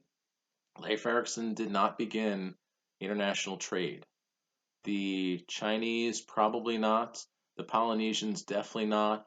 African people, almost certainly not. Any kind of regular back and forth across the oceans connection with the people here in the Americas. Columbus accidentally started a connection between two parts of the world that will have big ramifications for basically the whole world. The Spanish are going to get in on the goodies on that first, but in the decades and then eventually centuries that followed, there's going to be massive changes, world changes, that are sparked by one guy's desperate and bad math inspired voyage across the Atlantic. So, if you want to have a Columbus Day, I guess it's a celebration of being lost and confused and stubborn. So, Columbus doesn't get much named after him the way Amerigo Vespucci did. Of course, there's no Amerigo Vespucci holiday, so I guess Columbus wins there. Um, but there are other things that Columbus is known for. Of course, Columbus, Ohio, the nation of Columbia, the District of Columbia just to our south. Um, but there's also historians who looked later at what happened when the worlds came together, realized that Columbus had started something, not just trade, but also had started a major biological change. These two parts of the world, the Eurasian African continents and the Americas, had essentially been isolated for tens of thousands of years. After the end of the Ice Age, after the last of the accidental early explorers of the Americas who eventually became Native Americans, after they were isolated and that land bridge was no longer there, developed very differently from the people who did in Africa and Asia and Europe. And that's just isolation. That's just the natural changes of thousands of years. The biologies, the climate, the soil, and so forth also meant that these two parts of the world were very different. There were different animal life, there were different plant life. There's all kinds of different things, not just in people's lives, but the very biology of the two parts of the world were separated and were very different. And then, after 1492, those two parts of the world came together. And in the process, the biology of those two parts of the world then began to trade off. Historians who talk about this refer to something called the Columbian Exchange, because starting with Columbus, starting with the trade and conquest that came with it, between this part of the world and the other parts of the world, with that came also, without generally an intention behind it, a trade back and forth of the biology that the two parts of the world had previously grown up with. And some of this was subtle and not understood, although the ramifications of it are obvious at first. So, for example, in the area of diseases, the Europeans don't know anything about disease. Native Americans don't know anything about disease. They don't know anything about bacteria or viruses or almost any kind of modern medicine. Their understanding of that is very, very minute. But they did know that there were some things that the Europeans got sick from, and over the millennia, people they got used to it. They carried around diseases that didn't really bother them that much, or if they contracted them, most of the time they would be fine after being sick for a while. But those diseases that were native to Europe had never really been encountered by the people here in the Americas. When the Europeans started showing up in significant numbers, 1490s, early 1500s, and afterwards, first mostly Spanish and then other people as well, they're bringing with them, without knowing it, they're bringing with them a biological exchange of the diseases that they're carrying as hosts, that when they encountered, and certainly very much we're aware of it right now, that the transmission of disease from one person to another can be very easy. Diseases that the Europeans are carrying with them that may not have been a big deal to them were a very big deal to the Native Americans who they encountered, because the Native Americans did not have any resistance to those diseases. And so the biology of the diseases, the germs, the bacteria and viruses, those got transmitted as the Europeans, not on purpose, at first anyway, and generally not on purpose, the Europeans bring with them, and then had terrible ramifications for the Native American people. Populations of Native Americans who had never encountered these diseases previously and now gallops through their communities like wildfire, populations were decimated. We really don't know exactly. We're estimating based on after the fact evidence. In some cases, it'll be tens, if not hundreds of years before people really begin the process of trying to actually codify and enumerate what really happened when these diseases began to spread. But it is not unusual for a disease brought by the Europeans to spread into the inland so much faster than the Europeans themselves do, that by the time Europeans get farther into the interior and encounter some of those civilizations, that half of those people had died.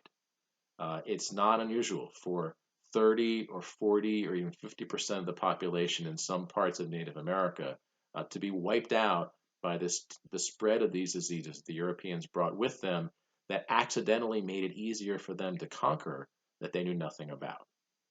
There are parts of Mexico where we have pretty good epidemiological evidence to give us some idea of just the incredible decimation, and some studies have been done there to show that it is not unusual for a quarter of the population within a very short period of time to have just died as a result of some of these diseases the Europeans brought with them. And so that part of the exchange worked very much to the benefit of the Europeans as they want to take over this land, because it will be much harder for the Native American peoples to fight them.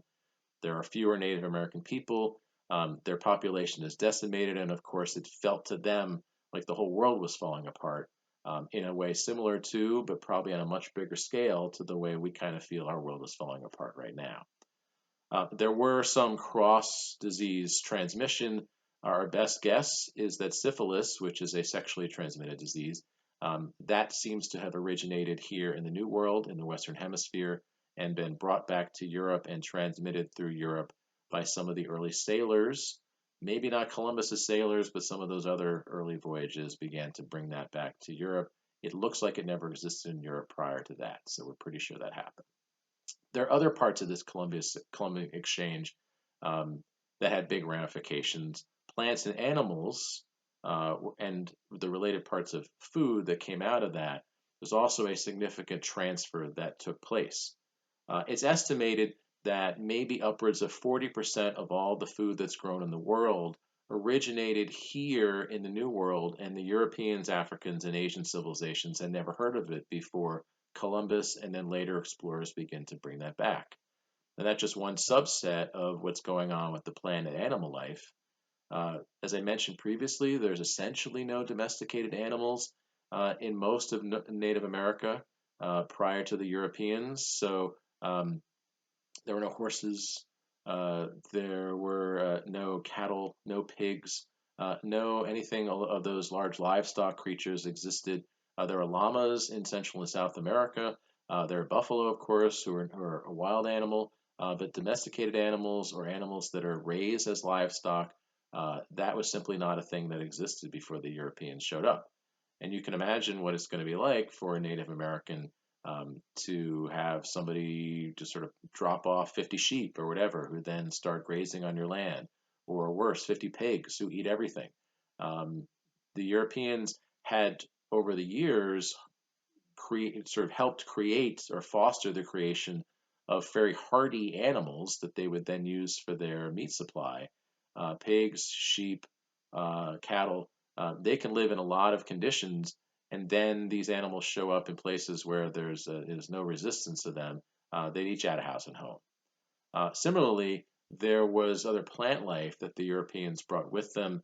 Um, Anything that could grow in Europe where things are cold, where there's not a lot of good soil, has a much easier chance of surviving well over here, especially in the parts of the Americas where conditions are good, where there's a lot of rain, where there's a lot of good soil. And so the Europeans, again, pretty much without knowing it, are bringing back with them plant life that began to take off like wildfire. So Kentucky bluegrass is as American as apple pie. It's the actual state grass. And who knew that any state has a grass? And yet it didn't exist anywhere in the Americas until the 1500s, when it was brought accidentally from Europe, and then eventually the seeds and so forth wound up coming over to the central part of North America, where they grew very easily. And then later, Europeans began to explore that area and said, "Oh, look at this! It's beautiful." Um, in almost every possible way, the expansion of these different kinds of trades that happened accidentally. That was purely unintentional. The Europeans are bringing with them things that they are used to, that then succeeded in growing or in expanding their populations over here in the better conditions of the warmth and good soil and good climate here. In every possible way, this worked to the benefit of the Europeans. Not only did it allow them to have things that they were used to growing or used to eating, but typically it pushed out stuff that the Native Americans were used to, or that they had traditionally eaten, or took land that they are used to using.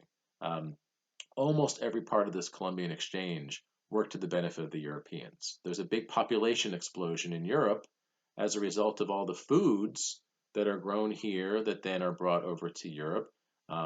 Things like peppers and tomatoes and potatoes, corn, didn't exist anywhere in Europe, Asia, or Africa prior to the early 1500s.